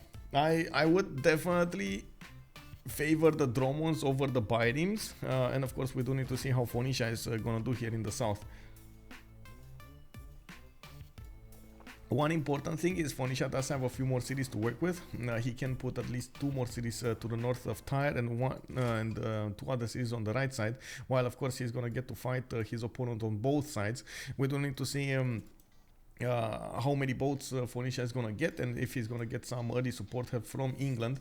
England does get free boats with each of his Royal Navy dockyards, which is gonna help out quite a bit in the numbers, but of course we're gonna need to see if he's actually gonna go the full 9 yards here against his opponent, or just gonna stay in his own puddle and play. You can't help it, you know, sometimes you're like, bro, I don't wanna go to fight. You know, I'm very peaceful man. I do want to do as much as possible, get my sim up, you know, get the gold from my team. I'm gonna invest, you know, bro. It is gonna be all good, bro. And we're gonna see if that's gonna be the case, or it's gonna be let's go to war. Yes, yes. Where are the drones? Show me the drones. I will snap them in half. And of course, we're gonna take a look over here at 12's performance alongside who is this? Mikado? Is this Mikado? We got Mikado. We got Mikado and 12 on the same team over here. Yeah, next to each other. We got also Phoenicia coming up with Night and Tile to the south. He does need to improve that if he wants that resource. He has a horse tile to the north, and I do notice a few of these reef tiles that are gonna give him the points. And yes, exactly. War. He has to actually convert the Holy City for the bonus, the +2. Yeah. How does Byzantium convert Holy City in Timur? Does he count both Poland and his bonus? Or need to convert? He needs to convert just the Holy City. Just the Holy City. So just one. And of course, it's gonna take a while because Poland over here is on the west side. He's gonna have to do some gymnastics to go across the seas with some of those apostles and get them into the Polish land to convert this. And I'm not so sure Poland will agree with this. Yeah, so let me ask. Okay, you know, we gotta ask this. Let me put up a poll here really quickly. Would Falcon agree to have his Holy City converted? Yes, no, kicked up. Let's see. What does everybody think? We got quite a few of you on the on the chat over here. What does everybody think? Would Falcon agree to have his Holy City converted here? Remember, he does benefit from reliquaries. He definitely wants to benefit as much as possible from that faith pattern, right? His teammates may create religions just to have convert. Yes, that is something that can happen. Like in normal games, when you have Byzantium, and of course Byzantium does have allies next to him, he can definitely try to use that. Yeah, his Holy City doesn't have to be his cap. Can be Roklo. Yes, but I think his Holy City is going to be Krakow. So let's see. I guess we can see this happening. We'll see. Put relic in balance, temple in cap. This is gonna be a major change up, by the way. Maybe he's gonna pump out that how do you call it? Great Prophet over here from Krakow, and he's gonna move it to Roklo. I doubt it, but I wouldn't take that as a possibility out. Anime fan is correct over here. You can try to min-max this and prepare for something like this in the future with that in mind. I do see there is some bullying happening over here. America does have a bit of an issue with Japan. Japan just doesn't want to move, and he's using his free units to try to force America in a bad settle. We do have him with the third city directly in Japan's face, and of course we do need to see the pantheons. Initiation that's coming out from America. He got really mad after his 2 tiles got taken over. He's putting down campuses for a strong pen brush and voice plus campuses opening, and I'm pretty sure they do need to invest into some kind of unit to help him out, take out the Japanese scouts and of course the warrior. It doesn't look like he's actually gonna do anything here. I'm very surprised he didn't go for non-fresh. Like at this point, for how many times he actually needs to put this city, I think this non-fresh water city would have been the best choice of them all. Let's take a quick peek at the city states, and then we're gonna come back on everybody's pantheons. We do have Kagwana with Kumasi coming up for the culture city states. Looks like Lahore is gonna be the one giving those bonus points with Kabul and Granada for military. Cahokia with Samarkand and Hanza are gonna be the ones providing trades and of course extra gold. Hong Kong will be the only one for industry. La Venta and Chinguetti will be providing religious bonuses, and then Anshan will be the only one for science. Anshan is Anshan a pocket CS? Oh my god, Anshan. No, it's not. It's not. Actually, Byzantium over here can actually do a peekaboo maneuver on Anshan, and he can definitely see it. I'm pretty sure actually Sidon can take it over as a city anyway. Benefits from some more cities. Every city is gonna be extremely helpful for Phoenicia to keep up with the necessary things that he needs to do against Byzantium here. Now we still don't have a religion yet. Oh, you guys voted KW? Come on, be serious. So it's gonna be no. It looks like the second best option over there is no. Paid election? What? Oh, Medicine 017 just put a few 1,000 points over it. Just dropped the points on everybody. Okay, I see how it is. Oh, we got the Sacred Path coming up for Byzantium. It looks like he's gonna try to get a decent amount of faith coming from his holy sites. We're gonna need to see how he's gonna try to use the chops as well, and of course we do have a few monuments for the extra culture coming out. I see KW. I vote KW. Yeah. Let's put up the prediction. Let's put up the prediction. Who will win? On one side, we do have WCG. On the other side, we got BlackPitre. And like I was saying, both of these teams really want the win. On continents and islands, the map today, both of them really want the win. Oh, finally, actually, America did go back and settle non-fresh here on that scout tile. Looks like he's bringing a warrior to work with him. He needs to get that archer in the west side, and we're going to need to see how fast Japan can actually do this attack with the samurais. Yeah, we got hype. Okay, so Floppy is gonna get the initiation rights. We do have dISTORIA coming up over here with the Goddess of Festivals. He's gonna get an extra culture point from each of these improved plantations, and as you can see, he's gonna get quite a few of them improved. Some coffee, some olive tiles, and he has some incense tiles also to the south. Now, very good tiles to actually work from the beginning. He did settle 3 cities, and of course, BlackPitre is providing him with such a good start.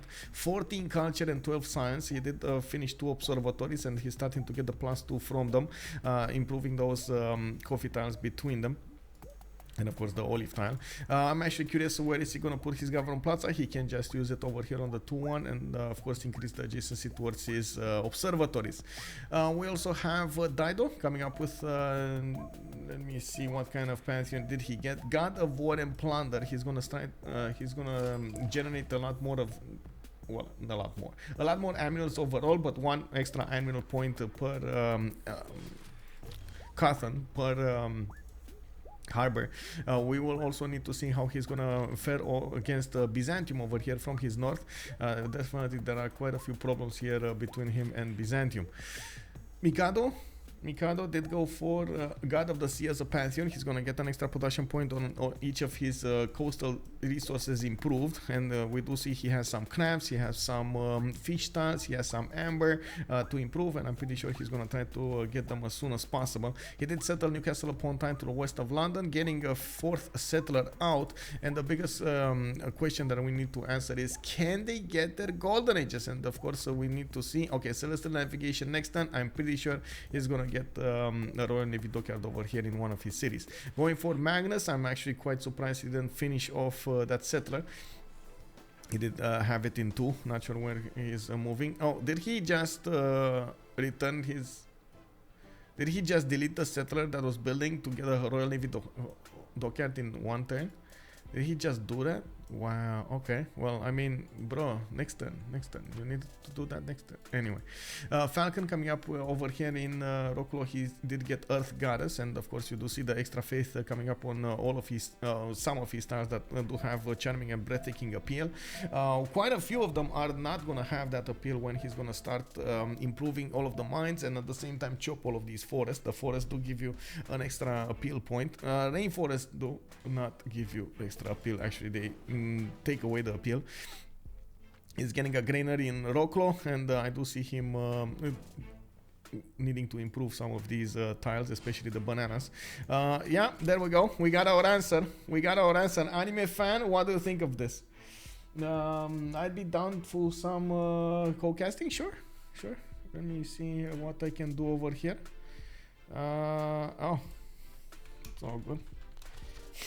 Let me see. Sorry about this. Just need to coordinate a little better here and find out.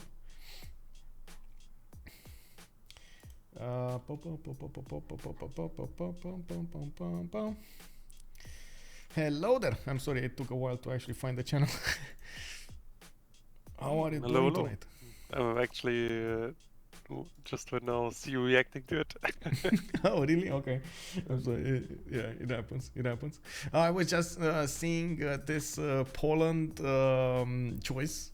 So we had a talk earlier. Maybe Byzantium might come and convert the city of Falcon.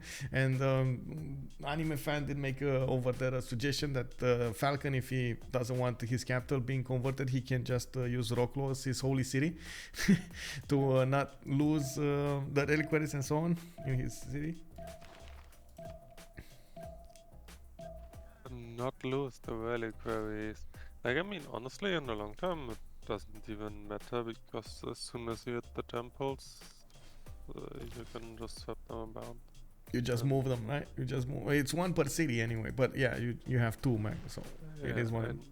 And I mean, it's not like Byzantium is around the corner, so. Oh, they have three actually, because Japan did come out with a relic from the beginning. I think they have three. Very nice. What is it? Eel stab. Did he give it away? No, he didn't. Oh, he probably gave it to Jack, so he gets more faith. Yeah, a lot of faith on Joyce. Yeah, there we go. Shroud of Turin. He gave it to Jack. Okay, so I think going through the motions for the pantheons. Let me actually finish this really quickly. Falcon, Earth Goddess. We got Strokezy, Montezuma going for Lady of the Reeds and Marshes, and we do see him settling that second continent to the north. Is that a sugar tile? That is a sugar tile. He's gonna get his tea tile. Is he gonna just settle on teas, or is he gonna try to settle on amenities here to get as soon as possible the biggest bonuses? Maybe, I don't know. A non-freshwater city on tea tile doesn't look that great. JackTheRipper, I think he did get what do we call it? A religion over here first of all, and second of all a sacred path. Let's see his religion, choral music and crusade. I think it's a very big mistake, by the way, from BlackPitre to totally ignore Crusade and not get at least one civilization that can take away Crusade from Jack, from Byzantium. But anyway, we'll see. Fkdn coming up with 3 cities for Japan. We do have him on City Patreon Goddess. What do you think, Japan City Patreon Goddess? It depends. If you're going for Arbor, as Fkdn does, it's very good. Yep. But this is actually the key difference, because City Patron basically gives you a 50% discount on a district, and if you open up like holy sites on Japan, they are discounted by 50% anyway, so City Patron would be a little less valuable. But on harbor opening, Japan doesn't have a bonus to that, so with City Patron you get a very fast harbor. So it's as good as on every outside strip, yeah. Hey, good evening, I'm Voltaire. Hello there, ma'am. So, looking at what's going on over here, we're 3 turns away from getting the golden age turned on, switched on, and from what I can see, everybody did manage to get their golden age points. There was also 1 point over here made in the chat. It looks like first of all I'm getting my golden age and second of all Falcon is gonna have an insane Artemis. Yeah, I'm getting golden age, bro. I'm sorry, I'm getting a golden age. I actually made it to 20 out of 19 points. Can you imagine that? So professional. I know, right? Streaming like that. Casting like that. Wow. Anyway, we do have Falcon putting down commercials, and this is one of the worries I had the beginning of the game. When I saw that matchup, when it came to like civilization leaders, I was thinking, okay, it looks like the gold is gonna be tilted towards one side, because whenever you're gonna have Basil on your team, it definitely is gonna be like a drag on your gold. So I was thinking they're gonna try to make something up on that side, make it up somehow, but they aren't doing so. And at this point I was thinking, okay, is this the good way of going about things? How are they gonna upgrade everything? How are they gonna get the cannibals and so on their goal timings? Because this is continents and islands at the end of the day. This is gonna be usually a more naval map. I guess I didn't see the map till then, but now we can actually see the map in its full splendor. Yeah, well, I mean, you can kind of say Aztec is usually considered as a naval powerhouse. It's pretty rare that Aztec doesn't spawn coastal. And if you count that in, they pretty much have Japan and Aztec, and Byzantium with an optional naval, so I think the draft is totally fine. Okay, okay. So we're gonna need to see how they're gonna try to use their, of course, district points, and we're gonna need to see who's gonna snatch those great people. At the moment, we do have in the scientist screen, of course, Maya getting 3.4, and I just saw, by the way, Maya just doing amazing when it comes to science and culture. Maya doing Maya things. He also got Paititi. This is the good Titi, not the bad Titi that we've seen yesterday. He did put down his Government Plaza, building up his audience chamber. Looks like he did get his third observatory, +4 to the south, and he's on a 22 science with 32 culture, 25 cold a turn as well, getting 4th and 5th and 6th settlers coming out from his cities and going for Magnus internals. This is quite a good spawn over here for dISTORIA. I guess the biggest question that I also need to ask is, Maya gonna be offensive against Aztec, or is he gonna try to be defensive against Aztec? Well, that's something that we're gonna need to see in the mid to late part of the game. We do have this also taking shape. I'm predicting we're gonna have Japan push America as soon as he gets those samurais, and as you can see, Floppy just has a serious issue defending from all sides. Poland is sneaking in, pillaging his campus to the north. That was a +3 campus that's not generating any more science anymore. And I do see a few builders coming out from his cities to get some of this. No, not that many units. You see, this is, I don't know what you're thinking about this, but I think Japan is in a very good position to pull off an attack against Floppy, and I'm not sure Floppy can do anything about it. Biggest question for me is WCG aware of the position of Victoria? Half aware. They saw the seas, so they know it's around here. They don't know exactly where. I don't think it ever got scouted. Yeah, it's like half aware. They don't know how the land looks like. They don't know how many cities. Well, I guess they can find out from the great people, but you know, they don't know the position, the resources. Yeah, sure. I mean, I'm just bringing this into connection because of Japan here will commit to land war probably with a samurai push. He can have to be a bit afraid of a naval push of Vicky. Yeah. And, I mean, we do know that Vicky won't do anything there, but like WCG kind of has to be worried about this. So this is why I'm not too sure if it's really all in samurai, but we will see. Oh, that's what you are meaning. Well, Vicky is I don't think he's ever gonna get on the west side properly. I mean, then again, the luxury of Japan is just like you get the samurai at feudal, so you don't have to check for it. So you may as well just take cavals and have the samurai. Yep. But you need Civ. No, I do see encampments put down from Sendai. He's definitely wanting one of those generals. Quite a few harbors being built. It's gonna be booming here, and we do need to check their golden age options.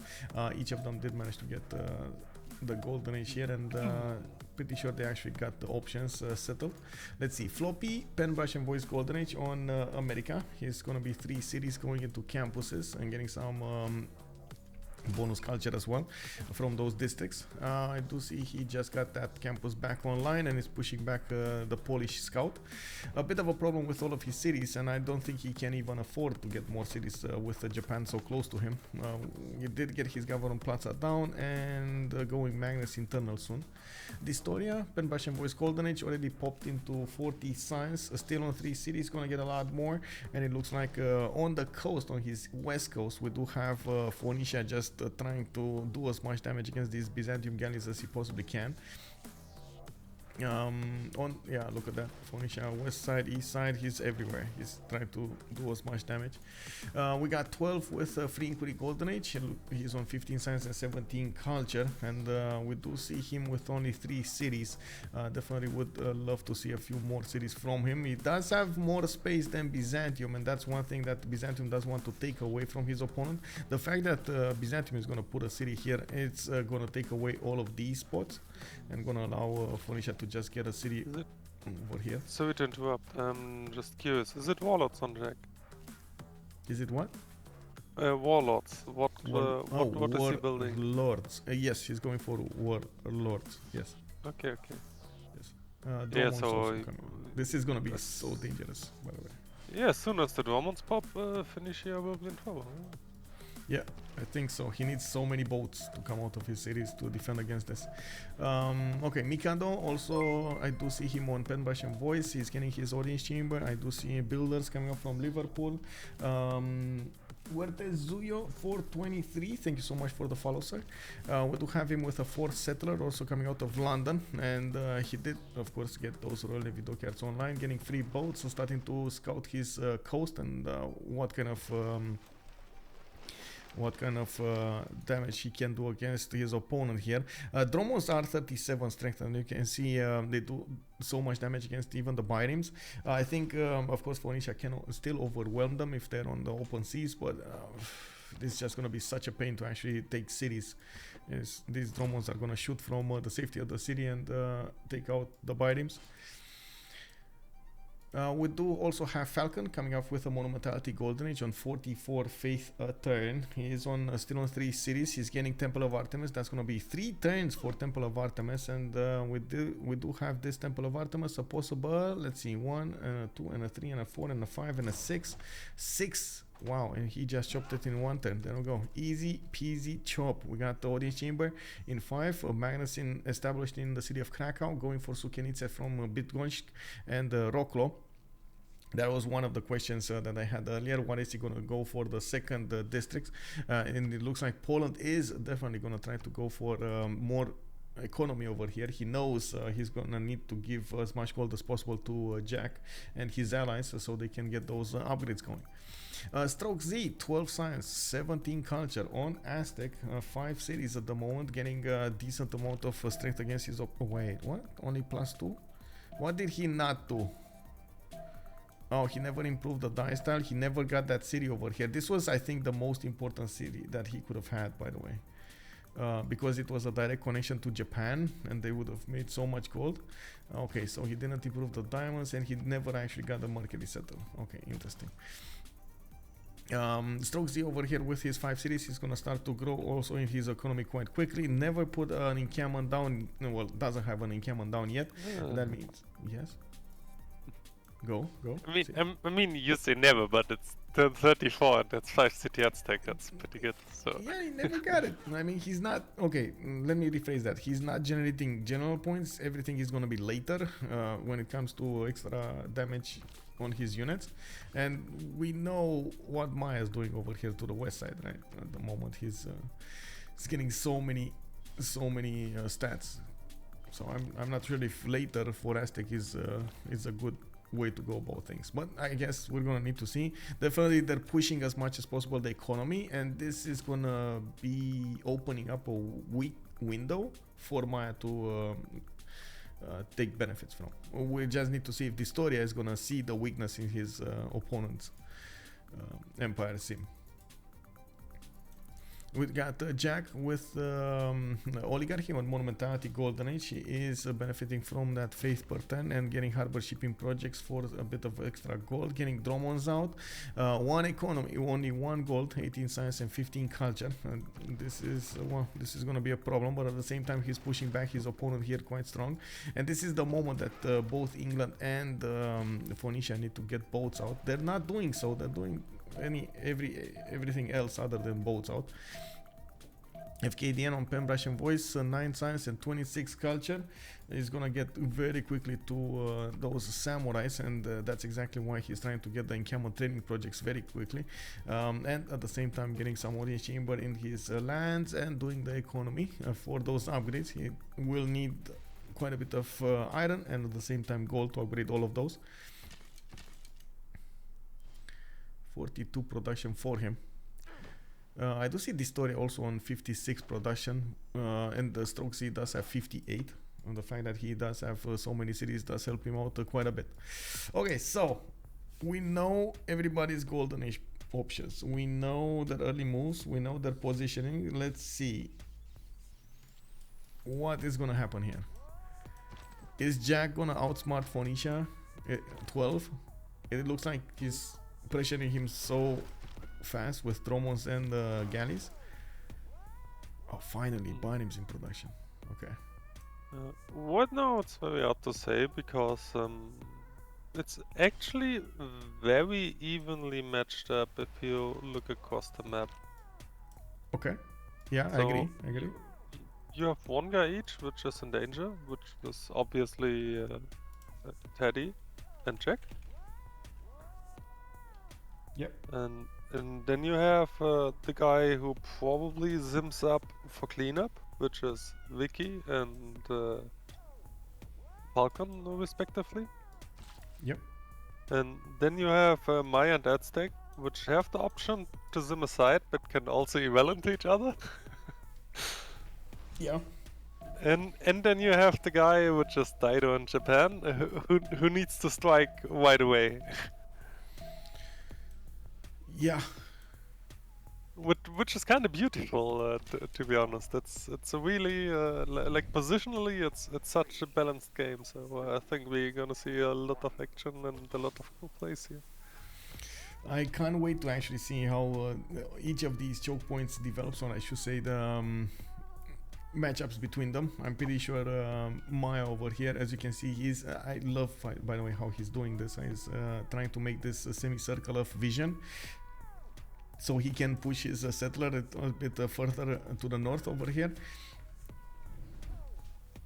At the same time, I do want to see how Aztec is going to try to develop his cities. I'm a bit curious about this. What do you think? It's good for him going for a lot of commercials into pen brush and voice, or was free inquiry an option here for him? What? Aztec? We Yes. ink? Yes. I've never seen that. I don't think it makes sense. So there is no other option than actually going for pen brush and voice. Even if he's going commercial, even if he would have gotten like 30 more science, well, 20. How much is it? Is it Yes, 2, 4, the thing 4, is, 10, 10 more early, like from turn 1 to 50, let's say, or let's just say from Court of Laws to Tier 2 government, culture is just the most valuable thing you can have. So even if you have a big blue number, which is nice and everything, I think the biggest answer to this is if you actually look at the transformation of naval players, which used to rush free inquiry, but then slowly realized, okay, when I do free inquiry, I won't have melee alliance, I won't have mercenaries, I won't have a tier 2 government, etc, etc. And even now in naval eval war, like close eval war on the careful timing, people go pen brush first, because culture is just more valuable. True. That's Opening science. up the civics. With the civics, you switch towards those you switch the how to say, a lot more production. You can get a lot of benefits from new governments and so on, higher tier governments. Yeah. So for the first, like you can just say that for every like this is just Civ basic. In the first 50 turns, culture is the most valuable thing you can have. So this is why everyone is going for pen brush. Yeah. It's good. It's good. All of these explanations do help a lot.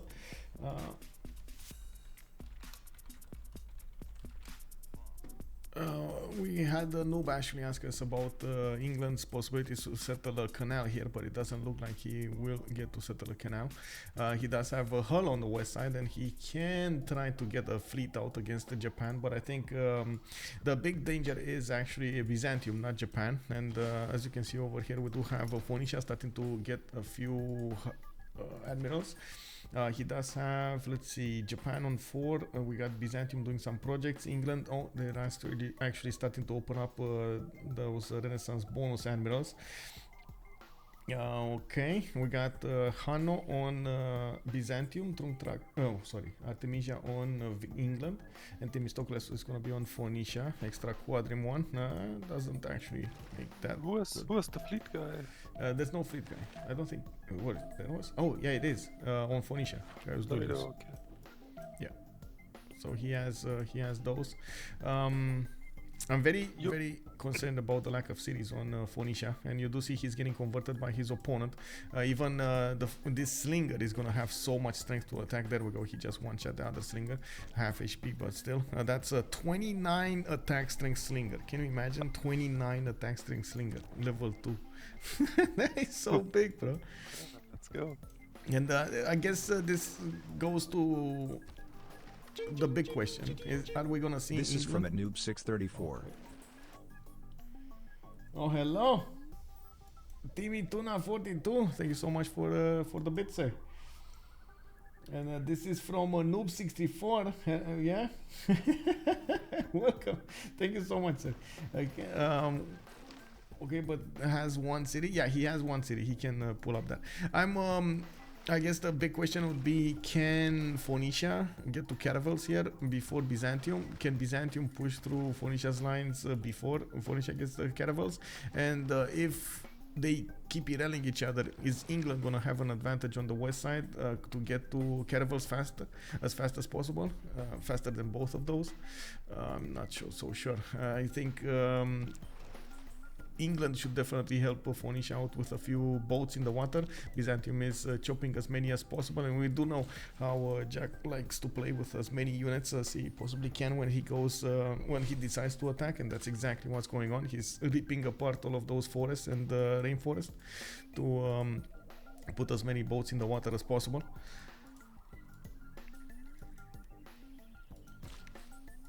Let's see the west. We got Maya, we got Aztec, okay, getting a few Eagle Warriors, and by the looks of it, building more settlers. Maya did get to 46 science and 46 culture. Do you think there's a possibility for Maya to go for night attack over here against Aztec? Looking at the stats right now, this would be the most obvious timing. The problem with that is obviously I doubt there will be gold for him, because every gold they have will be needed for caravels. So the only other option would be to hard build as much as possible those knights. That wouldn't be that easy. I mean, he has obviously a lot of woods with more rainforest. Maybe if he's willing to chop and hard build them, yeah, I think it would be a good play, but not too certain if he's gonna do it, because like committing like that, like hard building knights and not being sure accomplish it's quite a commitment. So he may as well just outsim and wait for cuirassiers or something, but we will see. Okay. But like Maya should definitely be the one striking first, because like if he just sits besides Aztec, that's never good. Yeah, that's what I was pointing out. Like at the moment, we do have the advantage of Maya getting a lot more stats. Clearly, a lot more stats than Strokezy. He's triple the science. He's more than like what 60% more culture. He's doing very well. The biggest issue here would be, when will Maya decide to go against Aztec? And I was trying to figure out, is it going to be like a night attack? Is it going to be a bit later? Maybe a cuirassier with field cannons attack? Is that feasible anymore? Because in the meantime, Aztec just going to get more cities, it's going to try to get stats. It's going to have his own... Aztec just wants to sim here, and like what usually happens in these kind of positions is like a Maya will do a low eco cursor weight attack and then try to clean up with cuirassiers. Like would be probably the standard play, but remains to be seen what the story wants to do here. Very curious. The story I gotta point out, First of all, big shout out for him for winning so many of those hidden cups. I think he won the most of them, right? 3 of them. Second of all, he has been a well-known streamer in the CWC community and a very, very, very good player. He did switch his team last season and started up with BlackPitre. This is a new project for all of them, actually, with Floppy, with 12 and Mikado. And we do need to see how, of course, he's gonna do in this game. I did notice, by the way, Fkdn is getting dangerously close to feudalism, and he's getting quite a few of these warrior pre-builds for his samurais.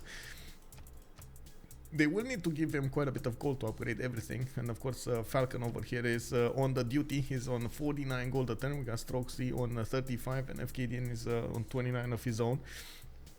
We do also notice, and this is something that we need to see, how America is going to try to put this defense up. We got quite a few swordsmen, we got quite a few archers. What do you think would be the best line? Like, I'm talking about the ideal line of defense against samurais.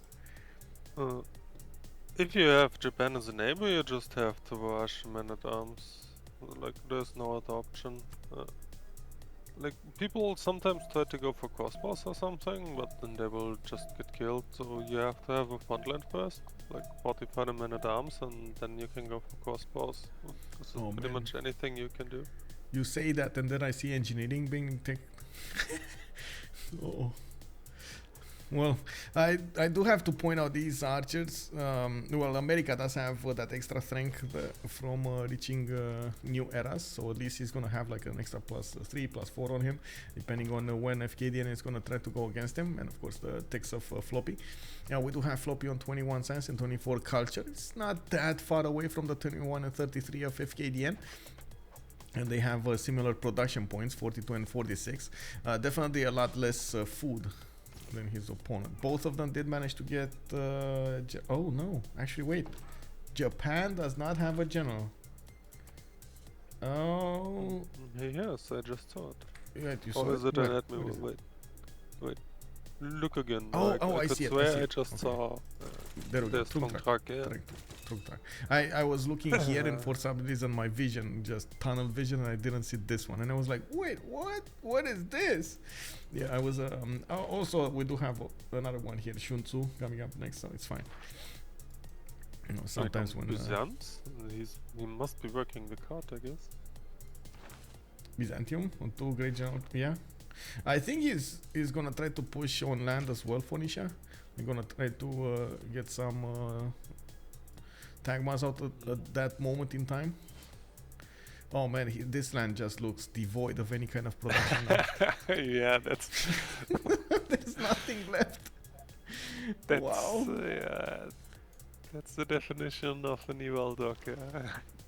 Oh my God, there's. But I mean, don't get me wrong. It's obviously what he needs to do in this position, but it's still kind of hard to look at.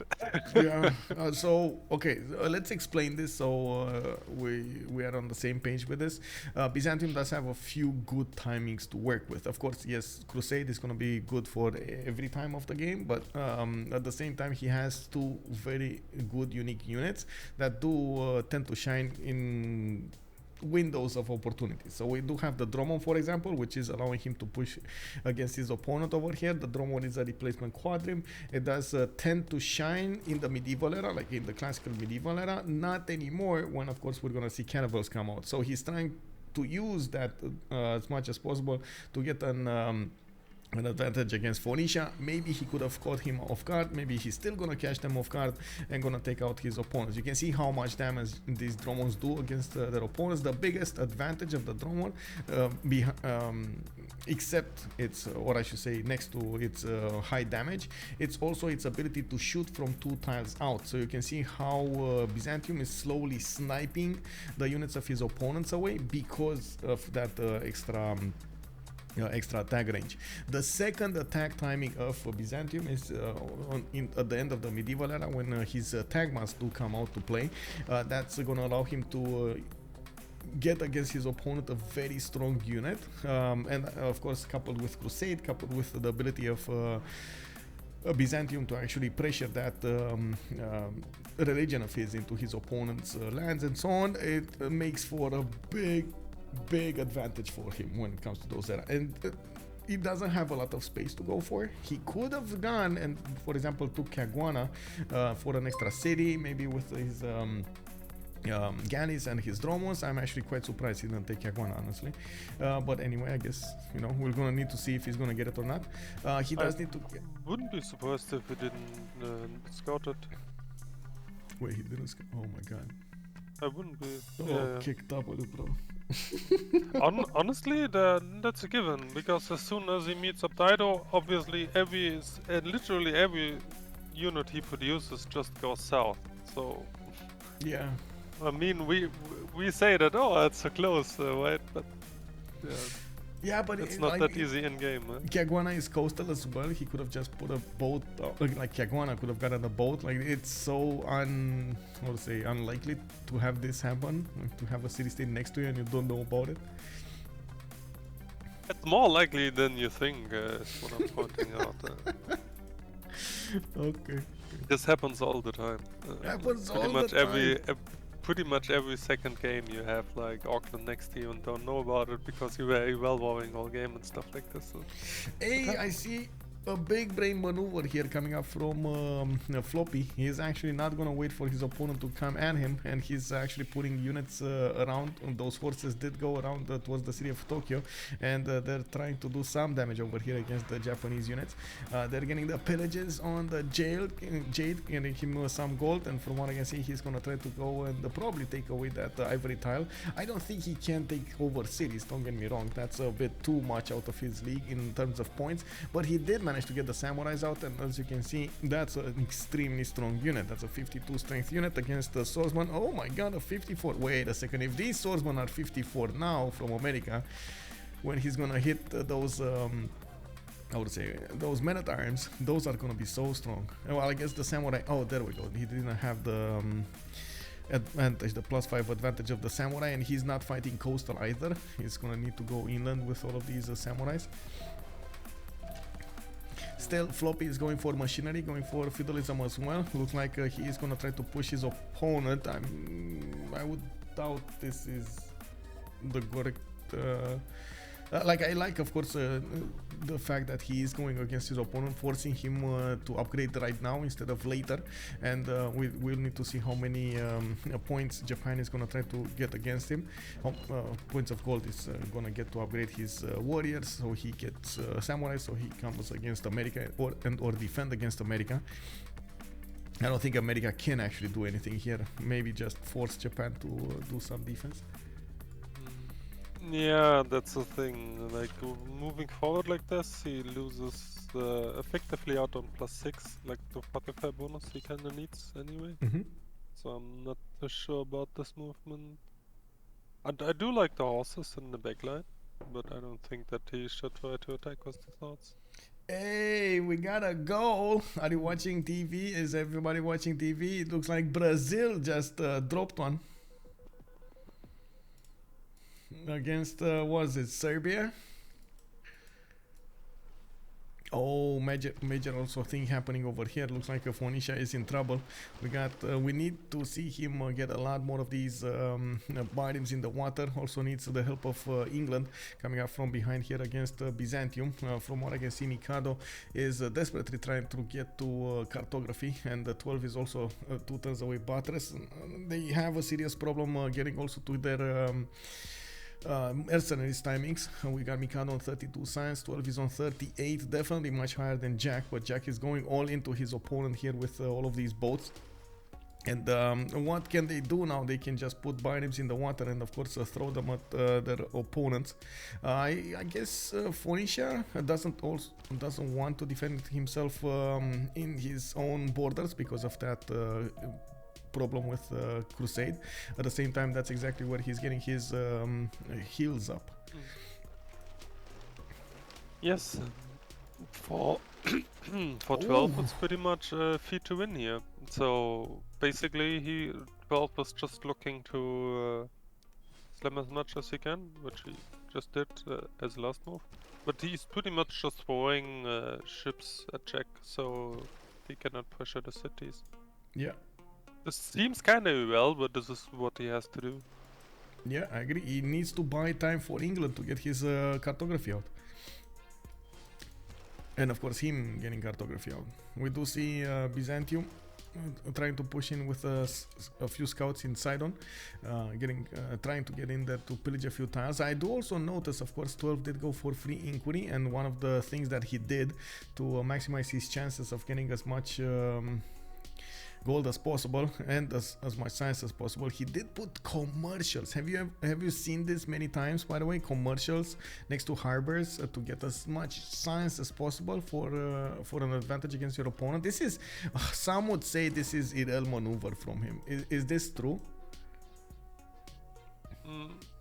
It depends on what you define as well. Like, if he wants to zoom on after this, sure, it's well. But like, actually in Arena City, going commercial and harbor was very common on inland sea for a while. Because with Arena you can obviously double both of them and then have like 10 extra science and gold and stuff like this. Okay. I'm not too sure about the second commercial, but I guess he just figured Caravels is literally his game here, right? Like he needs to have Caravels to survive Jack. Yeah. And push him back and let Vicky clean up. And this is pretty much all he will do this game anyway, so it doesn't matter. So if he has a chance to scrape off 1 or 2 turns of these Caravels he needs so desperately, I guess it's a good move. It kind of looks like slowly England is also throwing boats at Byzantium and starts to chew at a few of those Dromos off. Is also splitting Byzantium's attention between these two fronts. I do also notice the galleys are in trouble here from Byzantium. They're starting to lose numbers, and one of the other things that I see, Byzantium is not that far away from getting his own cartography. 3 turns buttress, but he only has 23 signs to work with versus Mikado's 32 and 12's 42. I do also want to point out about what's going on here. Fkdn did upgrade a few of these samurais, and I did take a peek while we were talking about their gold points. The fact that Poland did open up with those commercials, it looks like it does allow him to get a lot of gold out, but he doesn't have any other stats, and this is gonna need to change in the next part of the game. We're gonna need to see how he's gonna try to get out of this 33 science and 31 culture. He's basically the simmer here, but he needed to get the gold. Like, there was no other option. He needs to get the gold for his teammates. Yeah, we don't need to worry about Falcon. Like, he knows the stuff and he has a very good spawn, so I'm pretty sure he will do whatever he's aiming for. Yeah, I agree. He's gonna be quite late when it comes to the Wing Hussars because of this, and of course, again, he kind of needed to do this. There was no other option, and we'll see how he's gonna get the necessary population for the next tier districts, and what kind of districts he's gonna put, how he's gonna get the science coupled with culture and so on. We do have dISTORIA to see what he's doing. He did get a general, that's Purica, in Tikal. He actually put an encampment from Chichen Itza. I do see Oracle starting to come alive here from Koba, take shape. And he does have 2, 4, 6, 7 cities already. Looking at his stats, he is on 53 science with 66 culture, and now we do see, of course, because he left Aztec to Sim. Aztec is getting a decent amount of science as well, 35 and 53, and that's not even close to what he's gonna have in the next part of the game. This is starting to shape up like a big matchup between Strokezy and Maya. I gotta say, this is like two titans going head to head against each other soon. Yeah, we will see how big of an edge dISTORIA can have when he wants to attack. How come samurais cannot push through swordsmen? Well, first of all, you have to take into account these are not normal swordsmen.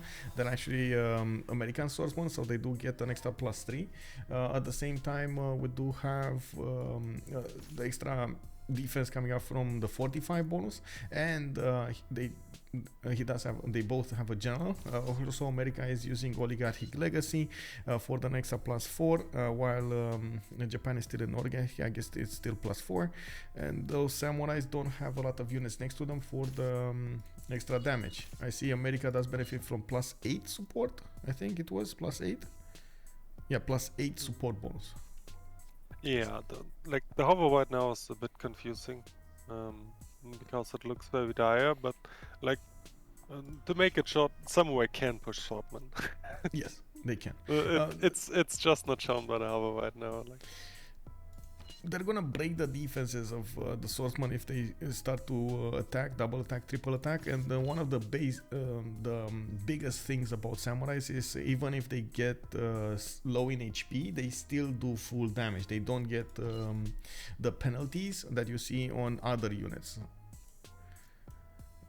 So for example, you take this source, if you want to attack it into the warrior, it's -5 because it's a damaged unit, right?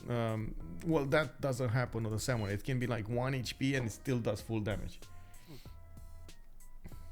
by the way, if you look at Fkdn, does he pretty much just sims right now? So looks like he actually doesn't want to commit to the samurai attack. Yeah, well, maybe Floppy, that's why he actually wanted to push a little bit to make him put pressure. Because he chewed a lot of his economy here from Fkdn. All of those harbors, yes, he's getting a lot of gold, but he's only on 19. He has to upkeep the samurais and every other unit. Another goal, we got a 2-0, Brazil going haywire.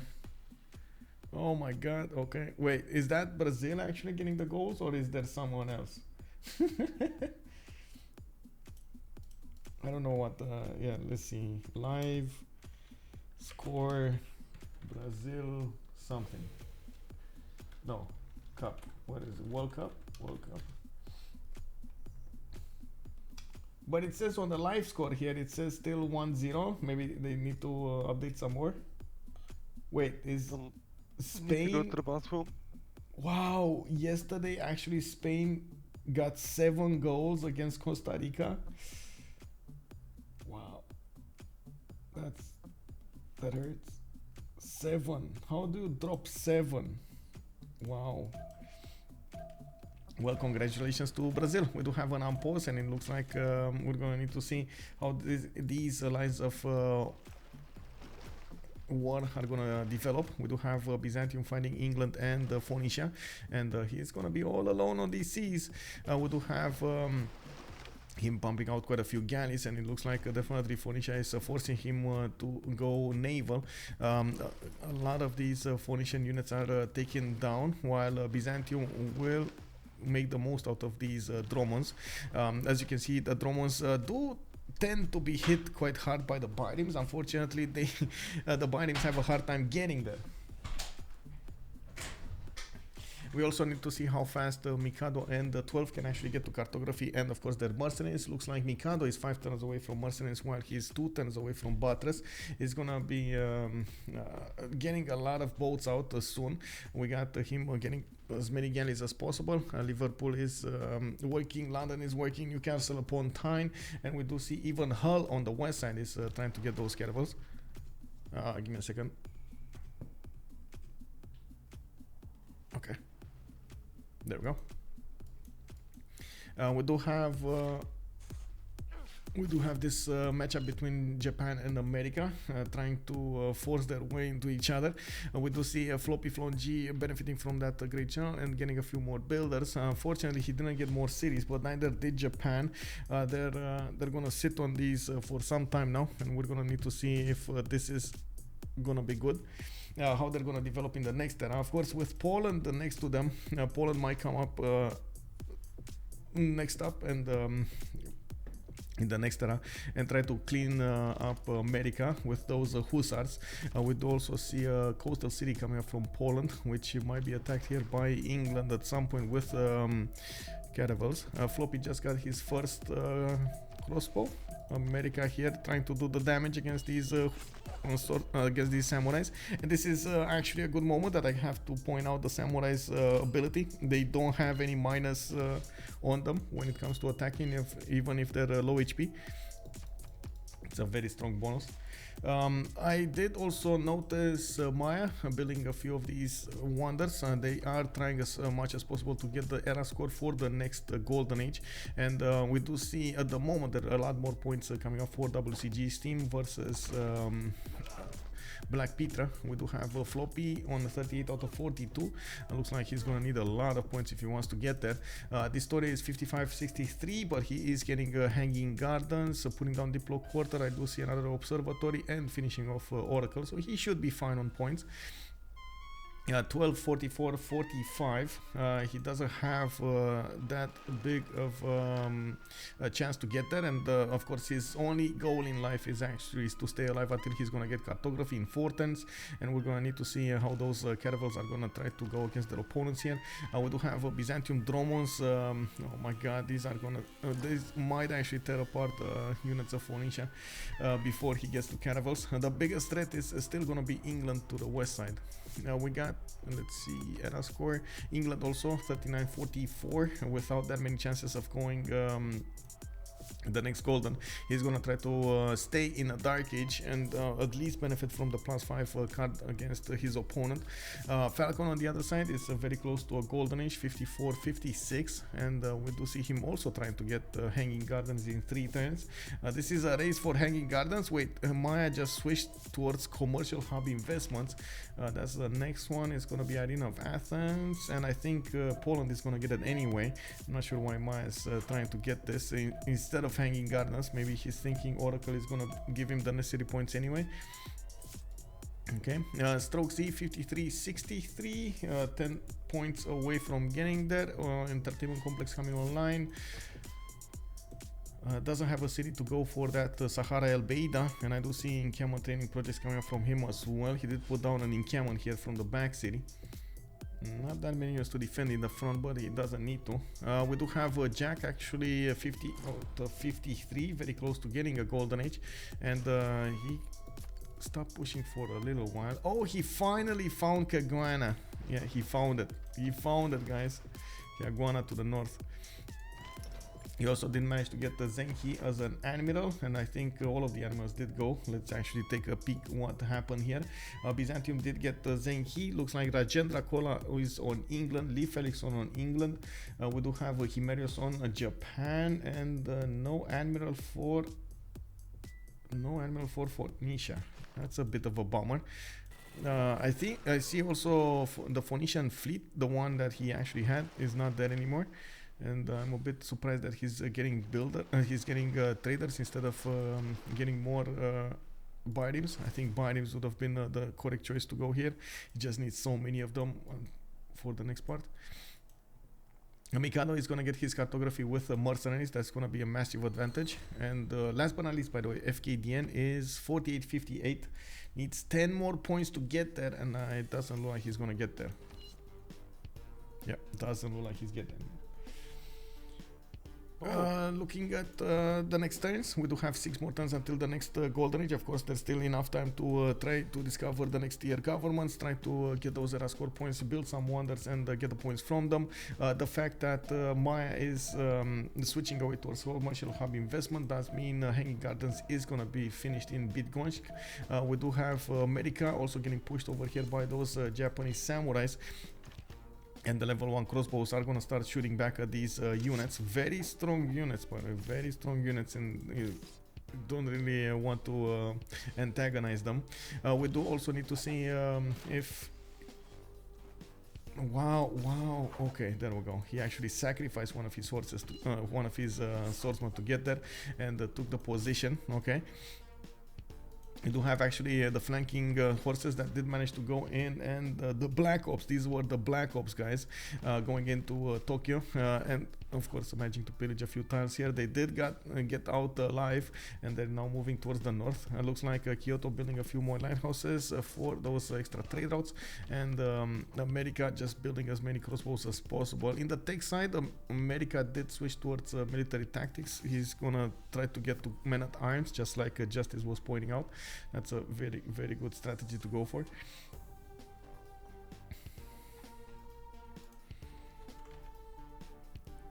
Wow, CPL just turned into LBC, guys. We got so many people cheering for Brazil right now.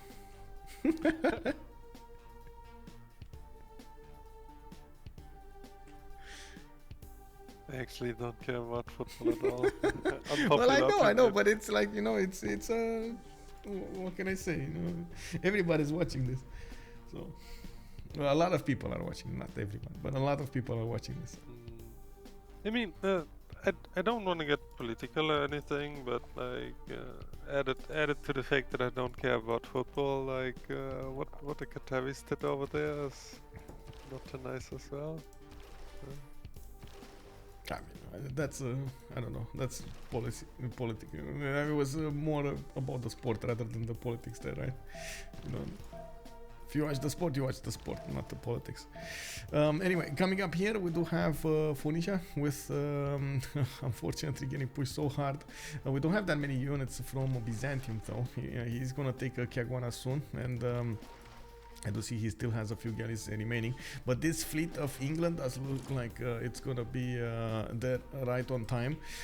These dromos are still gonna take away quite a few units from Phoenicia, even though 12 is gonna get his cartography next turn. Looks like he's still gonna lose 1 or 2 biomes here before he's gonna manage to do so. JackTheRipper. I don't know what stack. Which is stacked? Oh, he wants to. This one is stacked. Stacked there. Yeah.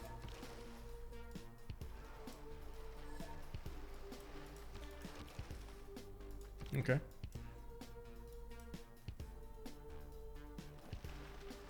By the way, I think the rules on destacking are pretty flawed, because this is another unfair advantage first mover have, in my opinion. They can just move onto your tiles, and you simply cannot react to it because you loaded slower, and then you are forced to delete units. I think the ruling should be changed about this, but just a side note. I mean, it's very hard to go around it. Because it depends on the first moves, last moves. If somebody has 10 seconds later, he's still gonna have a problem moving his units, even if they weren't stacked. I mean, it could be ruled pretty easily. Just take into consideration the status of the end of turn. Like, if someone moves in, you are not forced to delete. That's it. Like, if another guy first moves there, he doesn't have the right. You still need to delete to use that tile. Otherwise, you can't use it. So you're forced either way to delete. It's just faster rather than later.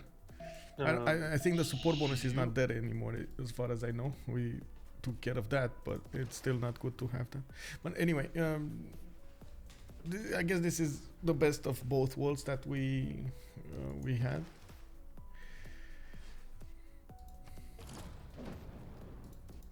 What's happening in the Anna square? So now is the moment. Just a side note anyway. Let's come back to the game, yeah? Phoenicia needs to upgrade. Why is he not upgrading? Upgrade. Caravel, bro. Caravel. No? He's waiting for the... Why is... Oh, he's majorly this... But he just... Come on. Okay, there we go. At least he did get that one. Very nice moves coming up from 12, keeping at bay Byzantium, or trying to keep at bay Byzantium. We do have a decent chunk of gold for both teams. Looks like more than 1,000 gold did get acquired here in the last few turns by both of them, and we do have England setting his upgrades up next. And finally we do have the first caravel of the game here, and it looks like Phoenicia did choose to upgrade it from the city of Tyre. I'm very surprised he didn't choose to upgrade this one. This would have been probably the first choice. Caguana did get defeated. That was a city-state to the northwest of Byzantium, and we do see cartography coming up next time from Mikado. Mikado does have, by the way, mercenaries. He's gonna upgrade all of these with mercenaries, while JackTheRipper is going towards divine right and cartography. Is well. Tagmas, bro. Tagmas. Yeah, that's probably the point of Dido as well. By the way, he like the tile, the biome is defending doesn't matter at all. While the caravel can defend Tyre, so they just start upgrade this one caravel for Dido, and then they upgrade everything for Vicky. You think that's gonna happen here? He's just gonna give. Well, I guess so. And we do have Vicky with Rajendra Kola. He's gonna be the one dealing so much damage. Wait, is actually Poland gonna put a city right in the face of England? He's gonna poke the bear? Or is he just gonna put it there? Yeah, he's gonna put it right. Oh my god, he's right in the face of Hull. Yeah, I'm not so sure he wants to do that. I guess he's basing this on the upcoming units. Anyway, dISTORIA did manage to get to 122 science, 95 culture. Now we got all of these caravels coming online from Mikado. He doesn't have a lot of them in his borders, and he's gonna slowly need to get there. Now, I did also notice Aryabhata did get recruited, and in the scientist screen we do have Maya picking up Hypatia. By the way, did we talk about the medieval admirals? I did point them out. We did have a discussion of them. Let me actually take a look here. So we do have 4 of them that got picked up. Now the next one is going to be extremely expensive. Francis Drake. It looks like we did have. I just don't know if anyone is denied. Yes, Phoenicia didn't get one. Yes, Phoenicia doesn't have one. Yeah, so we got Japan. On Wiki. Yeah. Leif Erikson on England, then Byzantium does have Zheng He, and Rajendra on England. That's another point why you probably want to upgrade for Vicky, because he can actually pop Rajendra and use the other one, so Vicky gonna have +8 on his carols, while Dido will have nothing, and just double the cost. Yeah, true. So we're gonna need to see how fast England can actually smash through the Byzantium boats. It is gonna be a hell of a war over here for both of them. Byzantium is struggling to get to cartography. He's still 5 turns away from it, and he's not gonna get mercenaries, or at least I don't think he actually got enough culture to get to mercenaries and divine right. That shouldn't be a thing, right? Yeah, no, he's on 581. Yeah, we do have quite a few boats that need to also come alive here from England to go against Byzantium. He's trying to figure out where Byzantium is retreating and how fast. And Gdansk got put down. And we do have a builder for Poland that could actually try to chop a wall here. Let's see, 2 turns. 2 turns for Classical Era. Poland, is he gonna go into what do you think? Gonna go second monumentality? Or pen brush and voice? You almost never see second monumentality in Teamers for a couple of reasons, which are not interesting right now. So I cannot imagine Falcon. I'm pretty certain Falcon will go pen brush. Okay, so pen brush and voice. He's getting quite a few of these great writers. I do see America did manage to get to his man-at-arms, and he's starting to upgrade a few of them. Got a decent amount of crossbows to attack back into the samurais, and look at that, he actually poked the bear enough of Fkdn that the bear is trying to strike back. Now we do have a decent amount of samurais attacking into America's units, and I do notice this is dangerous for Floppy. He's going to need to upgrade as many men-at-arms as possible, and the biggest question is, do they have the gold for both of the upgrades here, or both of the units that they need to go for? I'd also noticed Floppy is trying to get pikemen, so he can try to defend against his against the wing hussars that are gonna come out from Poland, but very slowly. Like Poland is very slow on getting wing hussars. He's 2 turns divine right. He just has 41 culture. If he goes pen brush and voice, he's gonna manage to get there much faster, but still not as fast as we're used to seeing. A massive fleet is starting to move towards Byzantium. You can see all of these caravels starting to get online. Their bonuses 72 strength against the Dromos 42. They almost one shot. It's like 1 HP left, and I think they actually one shot them with the flanking if they get there with more units next to them. We do see a massive problem for Byzantium. He's trying to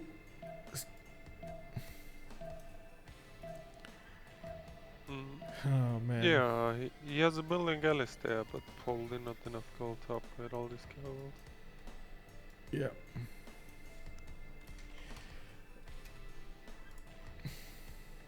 The only merchant that comes right now, because everyone is screaming that he needs the gold. Or she in respect, but I actually think every player in this game is male. So. 17 more combat strength in one shot.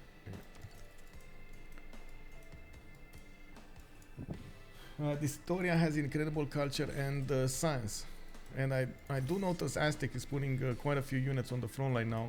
Also Aztec is the one that's getting more bonuses towards melee units, right? As in not more production? bonuses, he just 50% production, yeah. Yeah, okay. Aztec, 50% production. So that's why he's favoring getting the swordsman out rather than anything else? I mean, it's also the +4 from oligarchy. It's possible that he greeted and went for classical, but I doubt that. Okay. Yeah. So basically, you get like the +4 from oligarchy as well. This is why melee, like you get them like on defending. Melee's like oligarchic legacy is always good because like both swords, men at arms, and pikemen get the +4 pretty much. Yeah. That's why you usually go for it, unless you really freeze him. And on a map like Continents and Islands, there's always the possibility that at some point you go naval. So, yeah. So there's the +4 then as well. So we're just waiting here to see their Golden Age options. We just saw 3 of them make it to the Golden Age, and I thought more of them are gonna go Golden Age. And oh my god, actually, England is gonna get an extra +5. He went into a Dark Age. He's probably gonna use that Dark Age card. He is. Let's see who did get a Lady Siskai, Montezuma, and Jadwiga. So Jadwiga. Oh, I'm sorry. Give me a sec.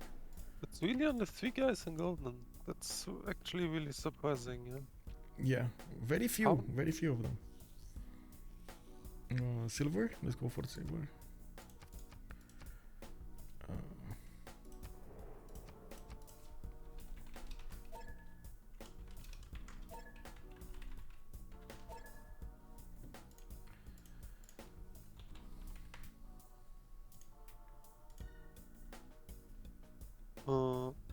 So Fkdn went normal then?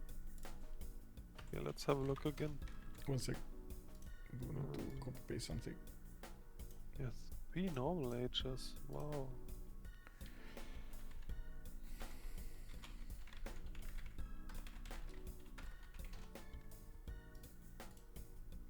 Fkdn, he did go normal, yes, and the man put a plus, so I do need to submit.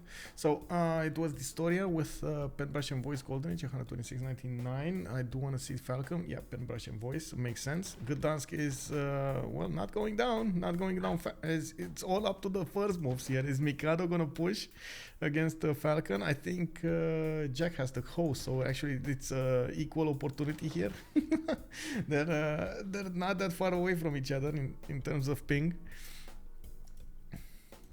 We'll see who actually pushes first the button. Poland to chop or caravels to attack. It's actually insane that that we live in a world where the distance between Serbia and Moscow is considered not so far. Yeah. Just as a side note. Of course, we like, do have. It's like what, 3,000 kilometers or something? Or 4,000? I don't Oh, know. Not wait, so no. far. No. Wait, Serbia and. I will look it up. Give me a moment. No, it's not. It's like maybe 900 or something. Oh, Gdansk got taken over. It looks like Mikado did push the buttons here faster than Falcon, and now Falcon just gave a city to England. Well, It's okay. It's 2,340. okay. Okay, there we go. I was not too bad with 3K.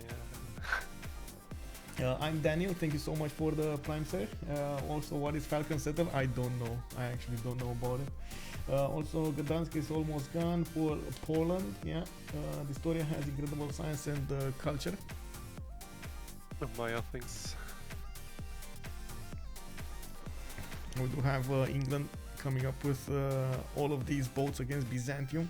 He's gonna start taking cities relatively quickly here. We do have a lot of boats from Jack, by the way. A lot of boats on the right side, on the west side. We're gonna need to see if Byzantium is gonna manage to upgrade as many as possible. Is this honestly? I have to ask this: is this good if he upgrades? Because he's gonna upgrade without mercenaries. He's gonna upgrade with 180 gold a pop, right? And he can only upgrade a few of them, and they're not gonna matter that much in the long term.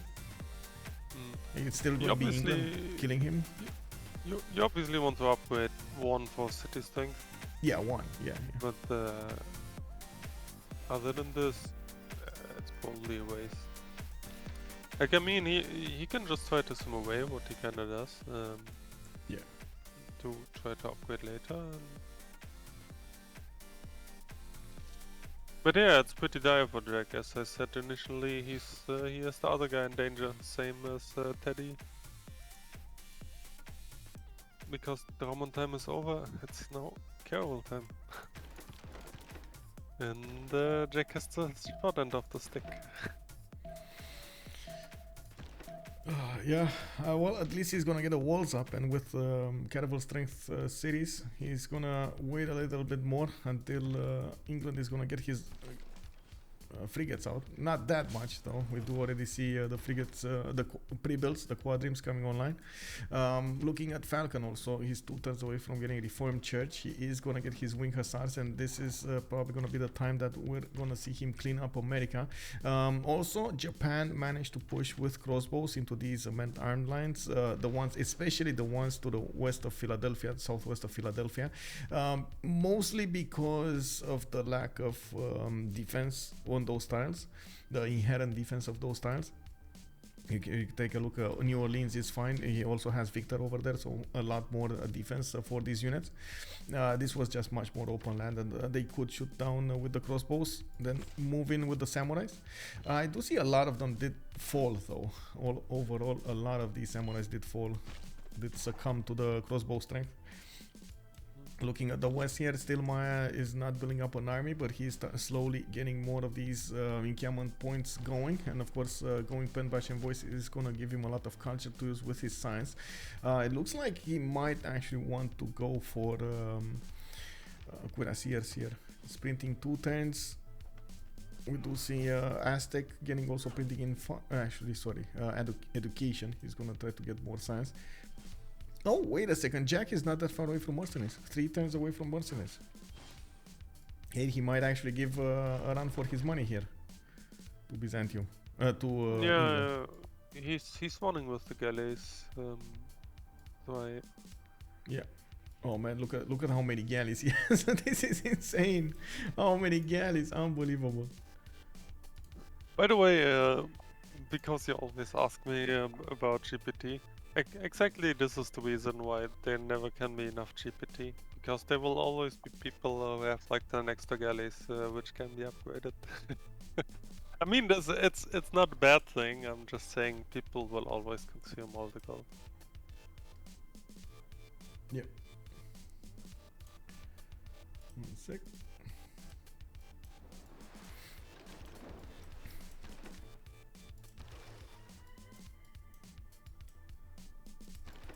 Like how Dido is on the other side, I'm helping.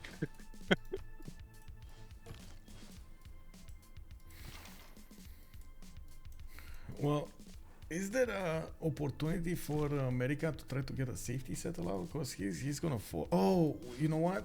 Oh no, actually Kagwana got upgraded here, and it looks like Byzantium was 1 turn too late on that. Floppy didn't push with his horses, and they could have taken that away from Byzantium, made him switch this. Unfortunately, he's gonna need to wait for frigates now, and I guess it's only a matter of time until we're gonna see wing hussars tear apart the defenses of America here. I did also notice Statue of Zeus getting built in America's land, in FloppyFloNG's territory. It was a long way from coming online, but it's still there. You know, he's trying to get it. They actually may try to give Caguana after the liberate to Teddy as a safe settler. Yeah. That's what I was thinking, but that didn't happen actually. Does Jack have the safety settler? Actually, where could he walk? Let's see. There's Maya's as enemy. Oh, no. Yeah. So actually, Jack is probably in more trouble than Teddy at this point. I'm not sure if more trouble, because these units, these caravels, are gonna be extremely numerous. There are gonna be a lot of boats here. So many boats. They're gonna keep on upgrading them. Of course, that's gonna be a bit problematic when it comes to the gold, but I don't think that's in overall terms that's going to be that big of an issue. They do have Falcon generating 134, Strokezy on 98. This would be a perfect moment to have Maya try to do something, but again, he's one of the cornerstones of the economy of his team. Mikado unfortunately just didn't get a lot of gold because he was, I think he's actually using the wrong cards here. Oh yeah, no -1, Twilight Valor, Oligarchy Legacy. He's trying to get as many of these out as possible rather than go for the gold.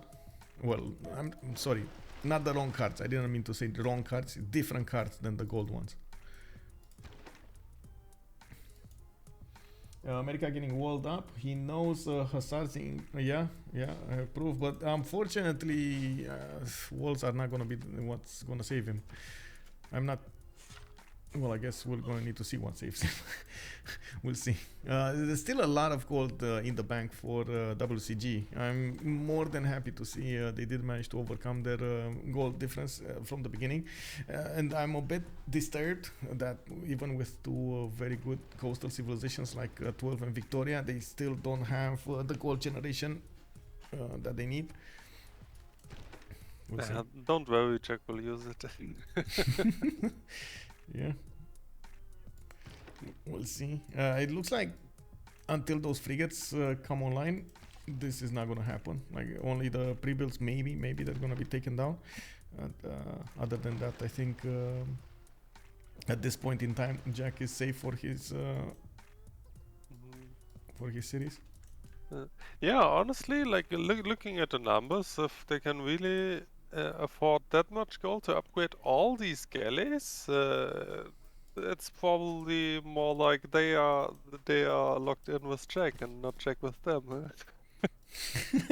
Yeah, I know, right? There's so many galleys over here, and it's just a matter of time until they upgrade them. And Jack can use his drones. They don't do that much, but still they can do some damage.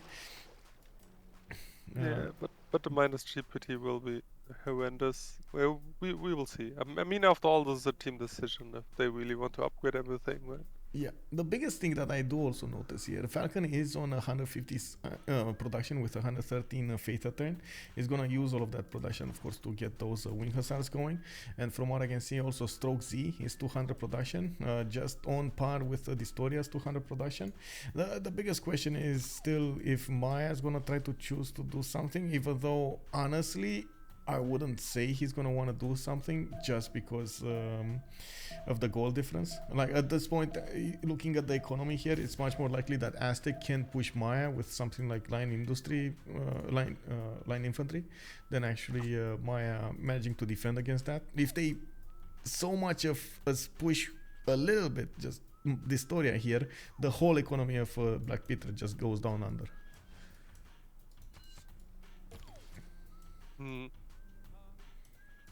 Yeah, this is actually very true. Like they probably figured they can push back Jack and then trade between Vicky and Dido, but it's not that easy, I guess. We got England here doing some moves. He's still trying to force the upgrades on Byzantium. They know he still has a lot of pre-builds here. They're trying to force the upgrades to put more pressure on that economy and get away the gold from them. Falcon here, that's another question. Do you think when he's gonna get those wing hussars, is this gonna be so punishing on his economy? He's on 131 gold right now. Doesn't look like it's gonna be that punishing. No, what are they? I think they are like 5 gold. We can check. Winged. 5 gold, yes. With a -1 card, 4 gold. What does he have? Audience chamber, okay. Yeah, so I guess we can just count, right? Like, assuming that he will run the conscription after he upgraded, then that's just like 4 gold. So, yeah. like, if he upgrades like, let's say 10, that's 40 less gold, right? That's not that horrendous. Yep.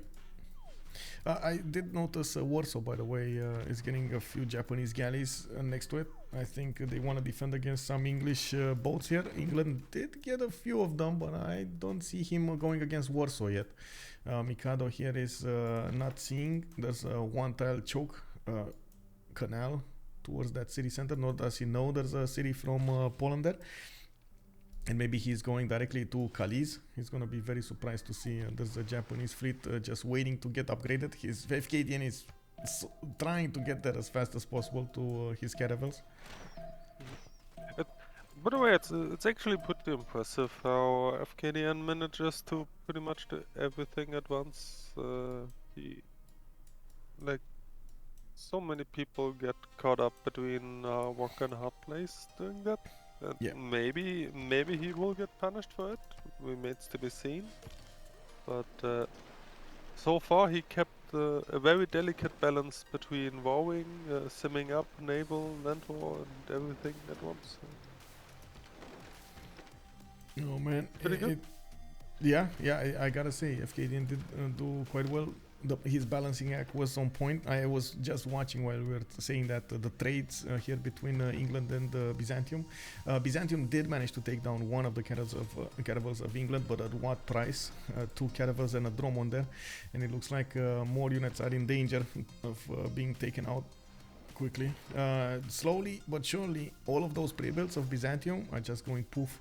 One of the other things that I do see, and I like what I see, 12 is using this time to get as many cities out as possible, and he's gonna try to get the economy jumping started. He's on 73 gold a turn, and we do see quite a few of them appearing on the screen here. Byblos, for example, just got settled. LPQI in the south, Ziz to the west of Tyre. Gonna get this island probably as well. Another one here, KTY. So a lot of settlers are coming out. They need to somehow get back into the game. We got the first upgrades coming up from Poland, and now we can actually check out these damage points. The Wing Hussar with a general point is 77 against that Pikeman 83. America also has 8 turns to go for Statue of Zeus. Statue of Zeus is not only important for the free units that it gives America, but also for the extra production that America is going to get to put into anti-cav units. It's very, very important to get that going. Unfortunately, it's going to take 8 turns to finish. 35% production towards anti-cav units.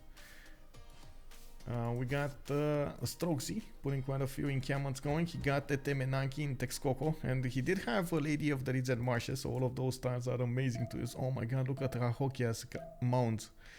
A 5-4-3-1 tile. Amazing. Oh, I So think good. that's actually the first time ever I see someone using Kahokia mounts in competitive. Because I think it's a good improvement. It is. Just a free amenity on. Yeah. You just get it next to your city and boom, one amenity. That's it. Easy peasy. You don't even need to work it. Like I usually place it just on a flat grassland tile or some tile I just don't want to work, and boom, free amenity. Yep. Okay, let's see. We got Byzantium upgrading more boats to the south here. Actually getting pushed by Phoenicia's horse. What? Okay. Interesting. We do have England coming up here. Okay. I know with the one caravel and the one horse. I'm helping boys. And a warrior. One horse and a warrior. Well, he's trying to get the pillages going. He's gonna get the gold. That's good, right? They need as much gold as possible. While 12, yes, he's starting to ramp up the gold production.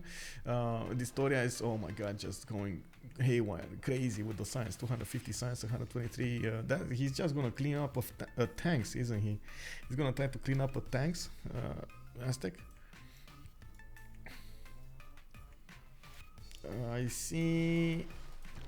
England is also getting into the Japanese defenses, and Fkdn is 2 turns cartography. He did get mercenaries quite a few turns ago, so I don't think he's gonna have a problem putting the gold into his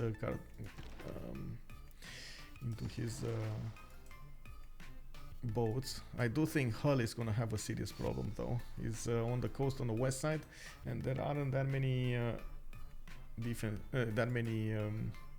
boats over here. Actually, there's no boats to upgrade. We do have England with primary frigates, and one of the things that I do want to check is how much niter they benefit from. 00002. Strokezy does have some niter, and then we got dISTORIA on 8 and Mikado on 1. So dISTORIA was the, well, I guess it's kind of, you know, easy to understand why. And he got Newton. Oh my god. So he not only got Hypatia, and of course did manage to get so much science, he's gonna have Newton as well. I want the city-states, by the way, and I don't see science here on the map. There's oh one, yeah, there's Anshan, Anshan. and he has it. Okay, and that's on this stone. Oh, there's, oh my god, Chingret is actually giga broken on Poland. Yeah. He makes Falcon even better. Well, you say that, but he only has 150. From what I can see, I also notice the pikemen behind the river are managing to defend the wing hussars relatively easily. We're gonna need to see more ranged units come out from Falcon to try to push this, and I'm pretty sure America is gonna try to be as much of a nuisance as possible. We do have also a few Polish Polish horses coming up from the north. He's gonna do exactly what America did to Japan. You know, when he got in here, he's gonna try to get in there to the north of Washington. 6-ton statue of Zeus, and I do want to double check what's going on here. Okay, significant force coming up here, and Byzantium is trying to push out. We do have caravel coming out next turn. Can he actually deal the damage against that? No, he can't, right? So he can't let the caravel finish. Frigates, even if the frigates did join, it's gonna take a while until they chew through the defenses of the caravels, and you do see we got some trades going on here on the east side, but all of those boats just got taken out. How many boats did he have? He has like 30 boats or something over here. Yeah, a lot for sure. Yeah, and there are only like maybe 10 remaining. 2, 4, 6, 8, 10, 12 remaining. Yeah, so after all, it looks like Jack has locked them with them and not the other way around. Yeah. Really curious to see what's going on here.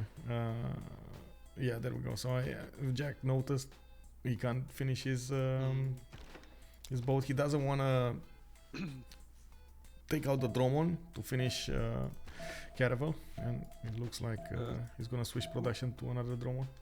We also have to note that Vicky made a pretty big sacrifice for that, like going dark for the Dark Edge card gave him an additional +5, which Byzantium didn't have.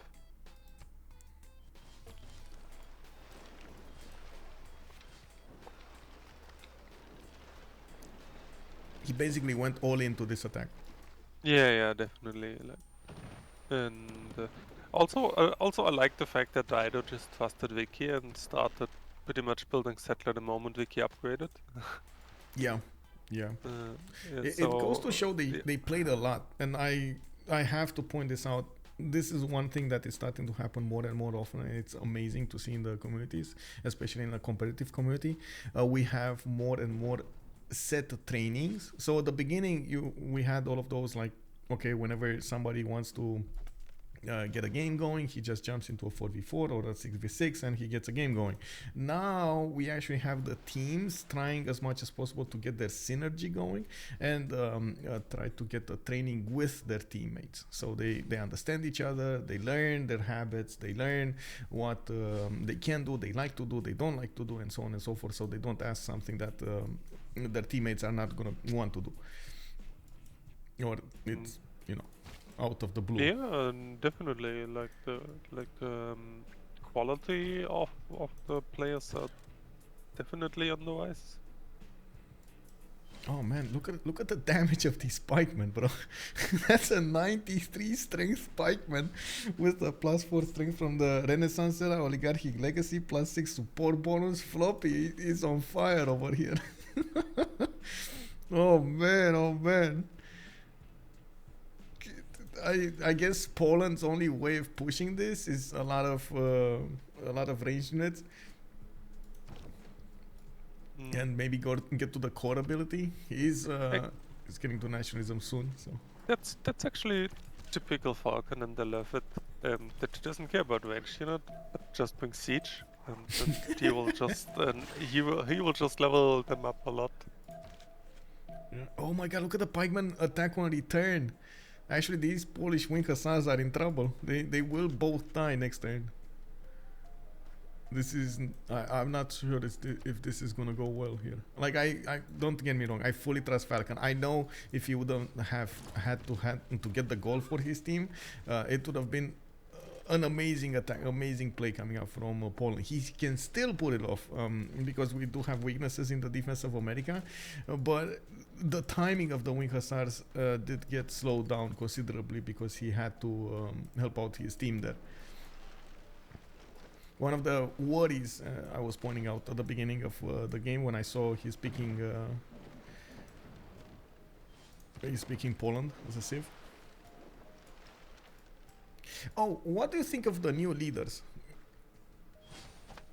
I haven't tried it myself yet, but like the general opinion seems to be Congo is just broken. It's broken? What? Really? Broken? Honestly, 10% on everything is just completely OP. It is. I remember one time BBG tried to put 10% or what was it? One yield of everything from the beginning. For Sweden, yeah. I remember at this point it's a meme where Tom was like, "Oh guys, one yield is not a big deal, right?" And Yeah, then got completely out of control. And it's the same, like 10% on everything is completely OP. Like this shouldn't be allowed in CPL, and from what I've seen, it's just permaban for now. Yeah. You grow 1/10 faster at the beginning, which means so much. You get your tempo going much better. If you go on two tiles, that's insane at the beginning. Wow, that's like everything is. there's no chance that this stays as it is. Yeah. The others, I don't know. I think Abe Lincoln is a bit underwhelming. Some say it's OP. Most say it's underwhelming. Not sure about that. Haven't tried it myself. I think his bonuses come online a bit of a later stage. So one of the quick things that I have to point out about Lincoln, you get that free unit, right, with free resources unit when you get your industrial zone and the buildings in it. Well, you can just farm units by switching your power station. So like from oil to doing the project to switch from oil to coal and to others, you just can farm units endlessly. Yeah, but does it really matter? Because if you're at the stage of a game where power plants up, you probably won't turn units in your good cities anyway. Yeah, but those don't cost resources. That's the major thing. So like in the base game, you remember how far apart those oil tiles are, and you have to like go into the tundra to take them and so on. Yeah, That's the maybe, but problem. who cares about base game? Yeah, I know, but I'm saying that they made it for that. You can imagine they made it for the base game, not BBG. Oh yeah, sure. I mean, as I said last time, I can see Julius Caesar be like in single player base game. It probably can be fun, but like that's no, not even base game. That's I don't know where Julius can be fun anyway. well, you just start up a single player game and conquer 12 capitals and then have a funny government. Have a funny government. I don't know if you can do that. 12 extra ever played? wildcard Like slots? the thing is with the and so okay. I'm gonna quickly say this. So you know in deity every AI gets 3 cities and a lot of units, like 3 times everything. Well, immediately he's gonna have a lot of bonuses on you. So you can't. Well, yeah, sure.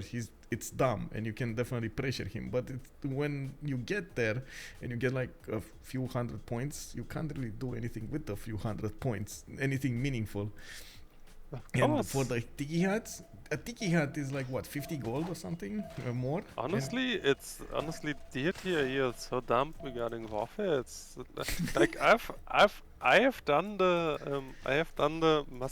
Macedon 16 civs conquer everything challenge on deity, and it was so easy, honestly. Like these guys get like, I don't know, 8 free warriors or something and 3 cities, and you just go and take everything. Like most of the time they even you can even snatch a settler from your neighbor and get tempo from it. Well, I see. Coming back to the game here, Floppy is gonna have a few issues. Of course, Falcon is not letting this go, and I do have to point out Floppy has been losing a few moves here and there, losing units because of those moves. One of the things that has happened, he lost one of the most important tiles over here in his defense, this corner tile. He got damaged by 2 catapults. He got attacked by 3 of these wing hussars to take down that unit, even though he had the opportunity of promoting it. He just didn't get there fast enough in the buttons. Next turn we got Statue of Zeus coming online, and we do have also intelligence agency getting built into his government. I'm a bit worried about the lack of more pikemen, but he is trying to build as much as possible. We do have Ansira about to be taken over here next turn probably, and well, there will be a caravel coming out of that city. The whole fleet of Jack just disappeared, by the way. There's no more boats. Is this actually... I guess this is actually pollable. Let's see. All MD, good evening, sir. Bebo Fez, hello there. What is this shrimp attack? The shrimps attacks are attacking. Yeah, the shrimp attacks. Oh, right, the Polish, how to say, icon. Who will die first? Is it JackTheRipper or is it Floppy? No. I think you have to make clear on the poll if you mean by die, full die, or lose the cities and have a safe settler. Yes, full die first. No more kick W for you guys, because you put too much into kick W. we need to find out the real truth over here. Let's see. So we got Poland that is attacking America, and you do see Poland. Oh my god, that wing hussar is still alive. Yeah, that's gonna keep on bouncing. Well, finally died. We got a few American spearmen getting out there, and I do see Floppy is upgrading them as quick as possible into pikemen. What I do also notice, slowly America is getting pushed quite hard by these units. Finally he did get this one. Oh my god, he was on the buttons there, and he did manage to get a promotion on this pikeman. The Polish horse actually ended up fighting against that upgraded pikeman. Yeah, we do also need to see on the east side Ancira taken down. That's the first city of Byzantium going to be taken over. No! What do you mean, no? Bro. That was the safety settle of America. Yes, of course, and it still And they is. take it away. They liberate first. Oh, and they take it now over they're again. gonna take it. Yeah. Okay, sure. But I guess 100 points is 100 points. 300 diplo points. Yeah, 100 points is 100. I'm sorry. I just got... Okay, and now he takes it. Okay. And buys the settler. Oh man, America not stopping, bro. They unbelievable. BlackPitre is coming out swinging. And we do have, of course, all of those frigates that did chew through the defenses of Caguana that need to go and attack Antioch here. After Ancira got taken over, we do also see these ones over here getting liberated. We do have England that's going to get pushed on the west side. Hull is going to get one single caravel to defend itself to the south. Unfortunately, that might not be enough. We do have Poland with a few wing hussars here, and I think he does have shipbuilding, so he can go into the water. He's probably going to try to breach the defenses of England on land. Definitely a serious problem for Mikado. Printing coming up next turn, and medieval fairs also next turn. Let's see what's going on here. America getting more of the spikemen to defend the wing against the wing hussars. Wow. What do they want to delete? What's the delete? Oh, this. I'm pretty sure if Jack couldn't pause earlier for the delete, they wouldn't care. But Oh yeah, probably. Oh man, and that was a level 1 caravel. That, oh my god, he had to delete it. That's a problem. Anyway, Antioch going down. The biggest question is how are they gonna get out of this? Of course, with dISTORIA on 279 science and 139 culture, we do see he is going to overwhelm Aztec later on in the game. Biggest issue would be the economy. He doesn't have an economy to speak of, and this actually brings me up to another subject. Where does this economy go? He's still in a pen bash and voice. What is he's not using some cards anymore or something? Because oh my god, remember he had like 60 gold per turn, 70 gold a turn. Yeah, I mean, he built some universities, upgraded a couple of knights and crossbows, and that's what he got. Yeah, poof. That went up in the air. 12 at least. He is getting the gold for his teammates. 127 gold a turn. It's expanded so much over here. We got all of these cities with the Cothons. Wait, why is he not building Cothons, by the way, in all of them? He's building builders to chop Cothons, probably, but... Yes. That's slow. That is so slow. Actually, anyway. it's not. Building builders to chop something? If you have a chop, like, I mean, LPQI doesn't have one, yeah. But, like this one I understand, right? This one I understand. Building a builder to chop a district is almost always faster than building a district. Oh my god. We got some food pics over here. Unbelievable.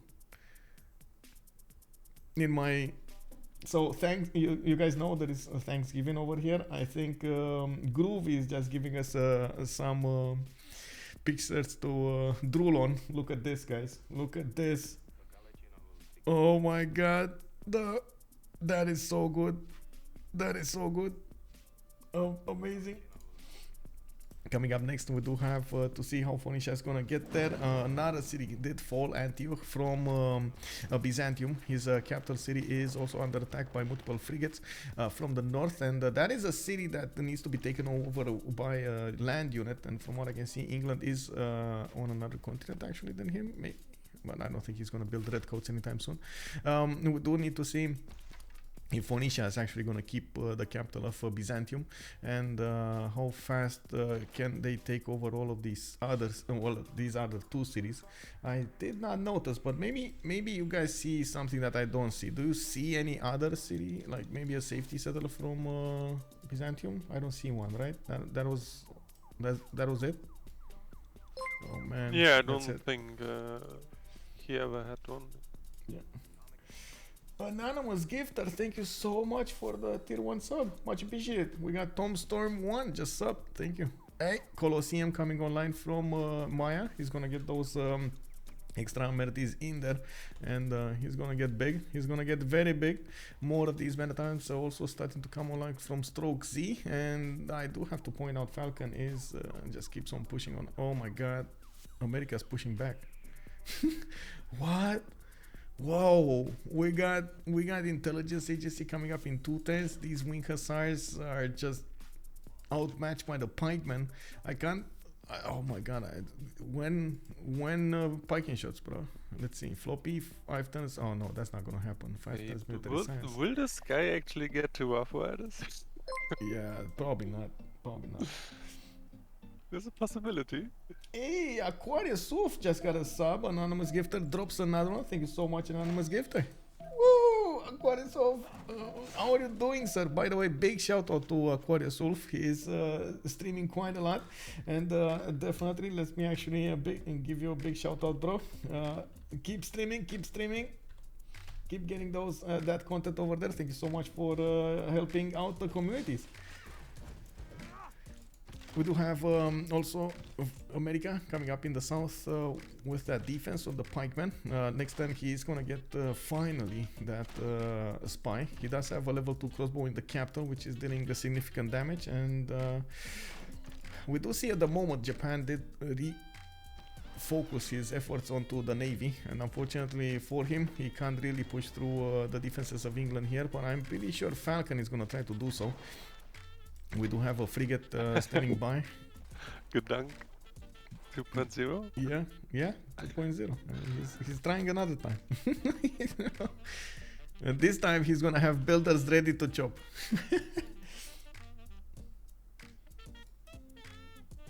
We do have intelligence agency also coming up online from London, and looking at what's going on here, looks like the walls of the capital city of Byzantium are gonna be taken down soon.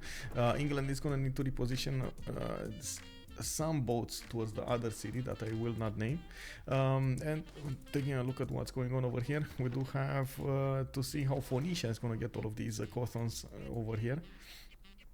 LPQI still didn't put the Cothon down. I don't know why he, like at least pre-place it, lock that district in time. Interestingly enough, he has a builder around already, so... Yeah, I don't get it. Maybe he forgot about it. Maybe he's focusing on something else. He did get the religion though, and maybe he's gonna try to get back that. Let's see, Eastern Orthodoxy. Is it a trade? Oh, it's a meditation. Zen meditation and Defender of the Faith. Hey, another dropped one. Thank you so much, Anonymous Gifter. Matradox this time honestly, as this guy went Cotton and commercials anyway, I would have loved if he just built holy sites and went for the religious communities. Yeah. And went all in on the GPT, because he will never have stats anyway. Yeah.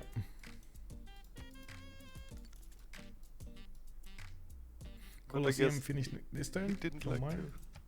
Man, I can't believe this. This is a serious turnaround in the game, honestly, and I'm expecting actually, like right now, the chances of this game going towards BlackPitre just quadrupled, I believe.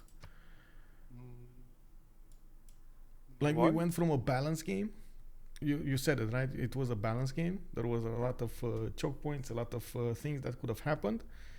To, I think, BlackPitre having a serious advantage against their opponents now. I don't see that much unexpected happen, to be honest. Like Rough Rider defends better than expected, and... Well, we were expecting America to die. So it was it would have gone into a 3 versus 3.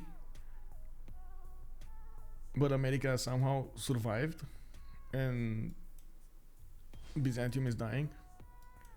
Yeah, remains to be seen which is the ally of Byzance. Let's see, it's probably... no. So Japan and Poland are trading. So actually, if Japan is the melee of Byzance, it doesn't matter Oh, much. wait, they're to putting be the honest. GG. Oh, okay. Strokezy Though just its throw face it may down. change throughout the Threw ages, down the towel, put up the white flag. We got history WCG is written from the hand of the conceding the game to BlackPitre. BlackPitre just got their first win on the table here on in the CWC. This is wow. By your actions Wow, this day, so many upsets in this tournament. To be honest, you I think ensure this our must be glorious this tomorrow. must be like bad atmosphere in the team or something. Because like gameplay-wise, I don't think it's that dire. Okay, what do you think they could have done in the next part of the game to come back into this? What would have been the end game? Because you need to get some kind of a win condition, right? So we had Maya stomping Aztec with tanks. Aztec is trying to get his This own. remains to be seen. We had Phoenicia just getting so many cities. Like he would have had all of this coast to settle. Probably like 18 cities to go. Poland wasn't pushing through America. America looks like he was derailing Japan and slowly grinding away Polish chances to do something here. I guess we need to ask them as well. Let's actually take a look here in the debrief. You wanna move that? I think you have access to the debrief channels, right? On CVC, yeah. Yeah, on the CWC. Yep. Let's see. I do, yeah. Okay, let's go.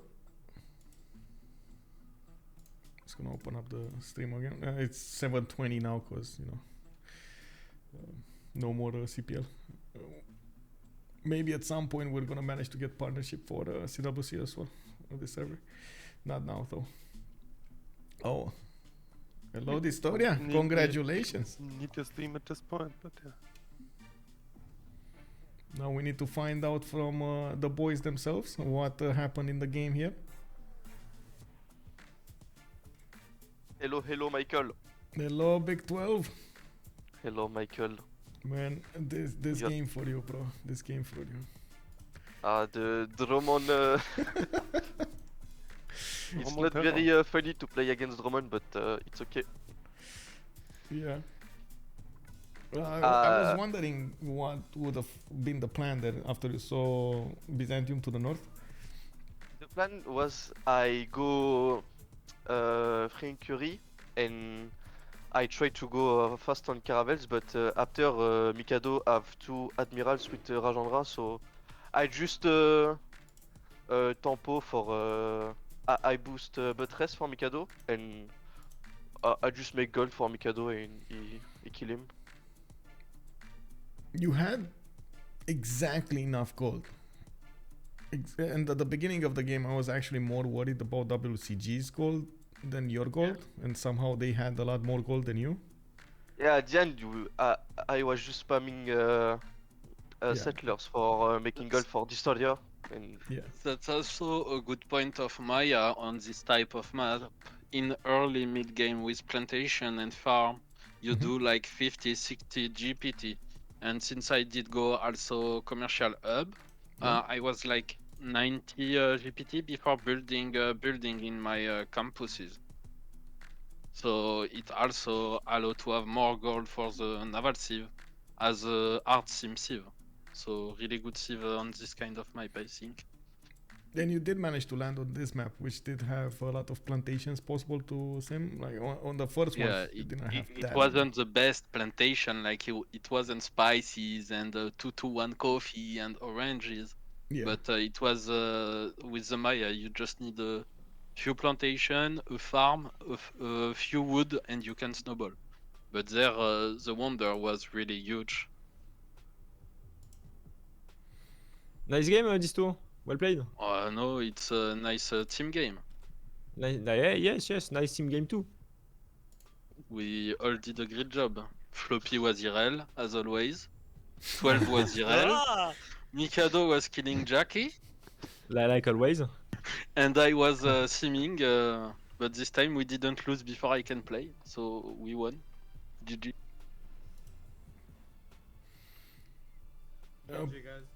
Poland GG. over there almost got in time. He got slowed because he had to do gold, but other than that, he did manage to get those wing hussars.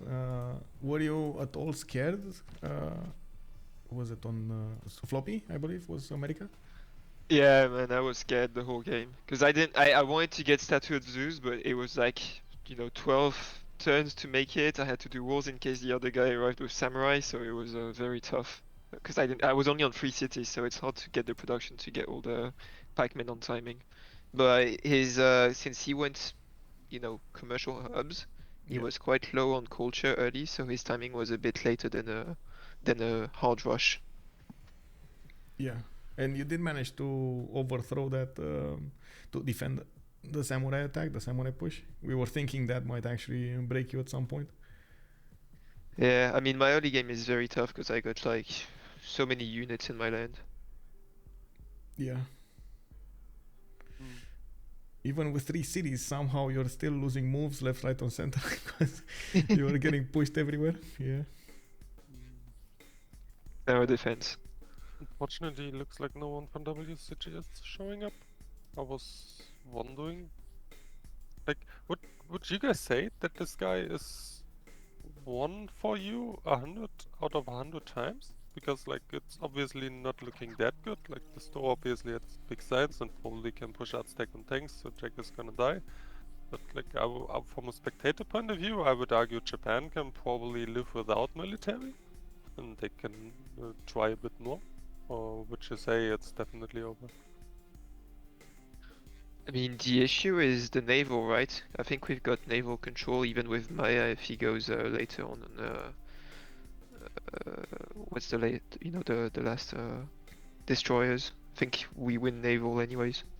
Yeah, on the training we did yesterday against Brazilian, I was able to snitch Arsenal and go with the fascism destroyer on the navy, and like there was Norway and Persia in front of me in navy, and since I had fascism and destroyer with a lot of battleship, you just destroy enemy even if they have PEX fleet, because destroyer is too huge in navy.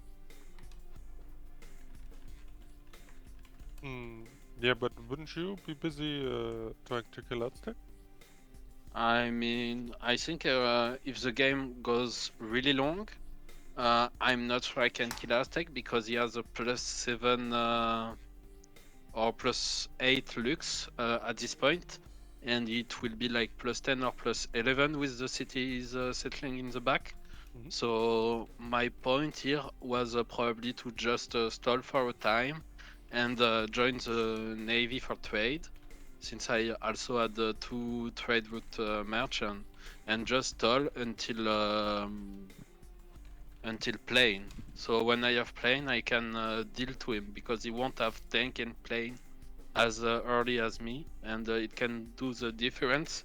And on this time, I can set up a naval push because both Mikado and 12 would have been like totally free sim, just settling 20 city and doing gold. Yeah, GPT would be long term probably a very good point. I was just wondering if the CC was if the CC had any other reasons than just from gameplay. Oh no, like I killed Japan too with my PEX bot, so the game is over actually. I cut the trader and they don't have gold and the game is over. Okay. Like I don't know how Japan can def actually. All my frigate is PEX. I have Rajendra. I think on this map their draft is really risky because they have only 1 arbor sieve, and this sieve doesn't even have a half cost arbor, so if he has a naval fight, he probably doesn't gonna get Rajendra unless he got a really good land, and all the other sieve like Aztec, Byzance won't make that much gold and doesn't have like how could I say naval easiness. I don't know if that's how to say it, but like Rus Rider is really strong in Navy, but Aztec 2 and Byzance 2, but like Poland, if you spawn on an island, your game is really shit.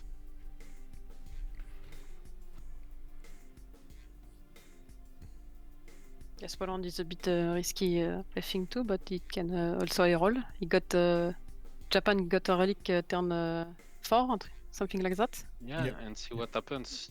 But Except it- doing gold, it was pointless pick. Yes, because he did gold build order. I think Statue of Death made all EV cav and light cav push in the mid game really hard to do if you don't deny Statue of Death. I think Because Actually, the statue came a bit late. Yeah, Yeah, it came maybe. late, but it still gives you like 5 or 6 units, and once you get it, you can only outprod your enemy. I think if Poland wasn't needed to make gold and he would just went the normal theater setup, he probably would have had wing hussars well before America could do something about it. But they had to sacrifice Jack from the beginning for that. So And Jack is still the best player of this game since he didn't die. The ACC before. didn't let That's him the die. secret of big Maybe player the for CC never because dying. he will die. Yeah, for never dying, big player CC before, that's all. Thanks for the cast and see ya. See you. Thank you. Bye, GG. Bye bye. Good evening, guys. Bonsoir. And good luck in the next ones. Thanks, Michael. Yeah, well played, everybody. Justice, thank you so much for fait plaisir. joining us. I'm gonna drag you here so you don't disturb the other ones. Thank you so much, Justice, for joining us, and of course, always a pleasure. Always a pleasure. Honestly, I also, can't wait to come back to Germany. I gotta say, I can't wait to do another Hamburg style, or say vacation or something, or a LAN over there. I mean, that obviously remains to be seen. Like with the downfall of Germany, there's not much drive behind it right now, and I don't know how the guys from the location themselves would do it. But yeah, Well, we can hope. yeah, one can hope. Let's see. Let's see what's happening. Well, I'm gonna turn off and start to update everything. I think I actually updated the scores and everything else, but I do need to wake up early in the morning. Well, earlier in the morning tomorrow. So hopefully I'm gonna get everything done.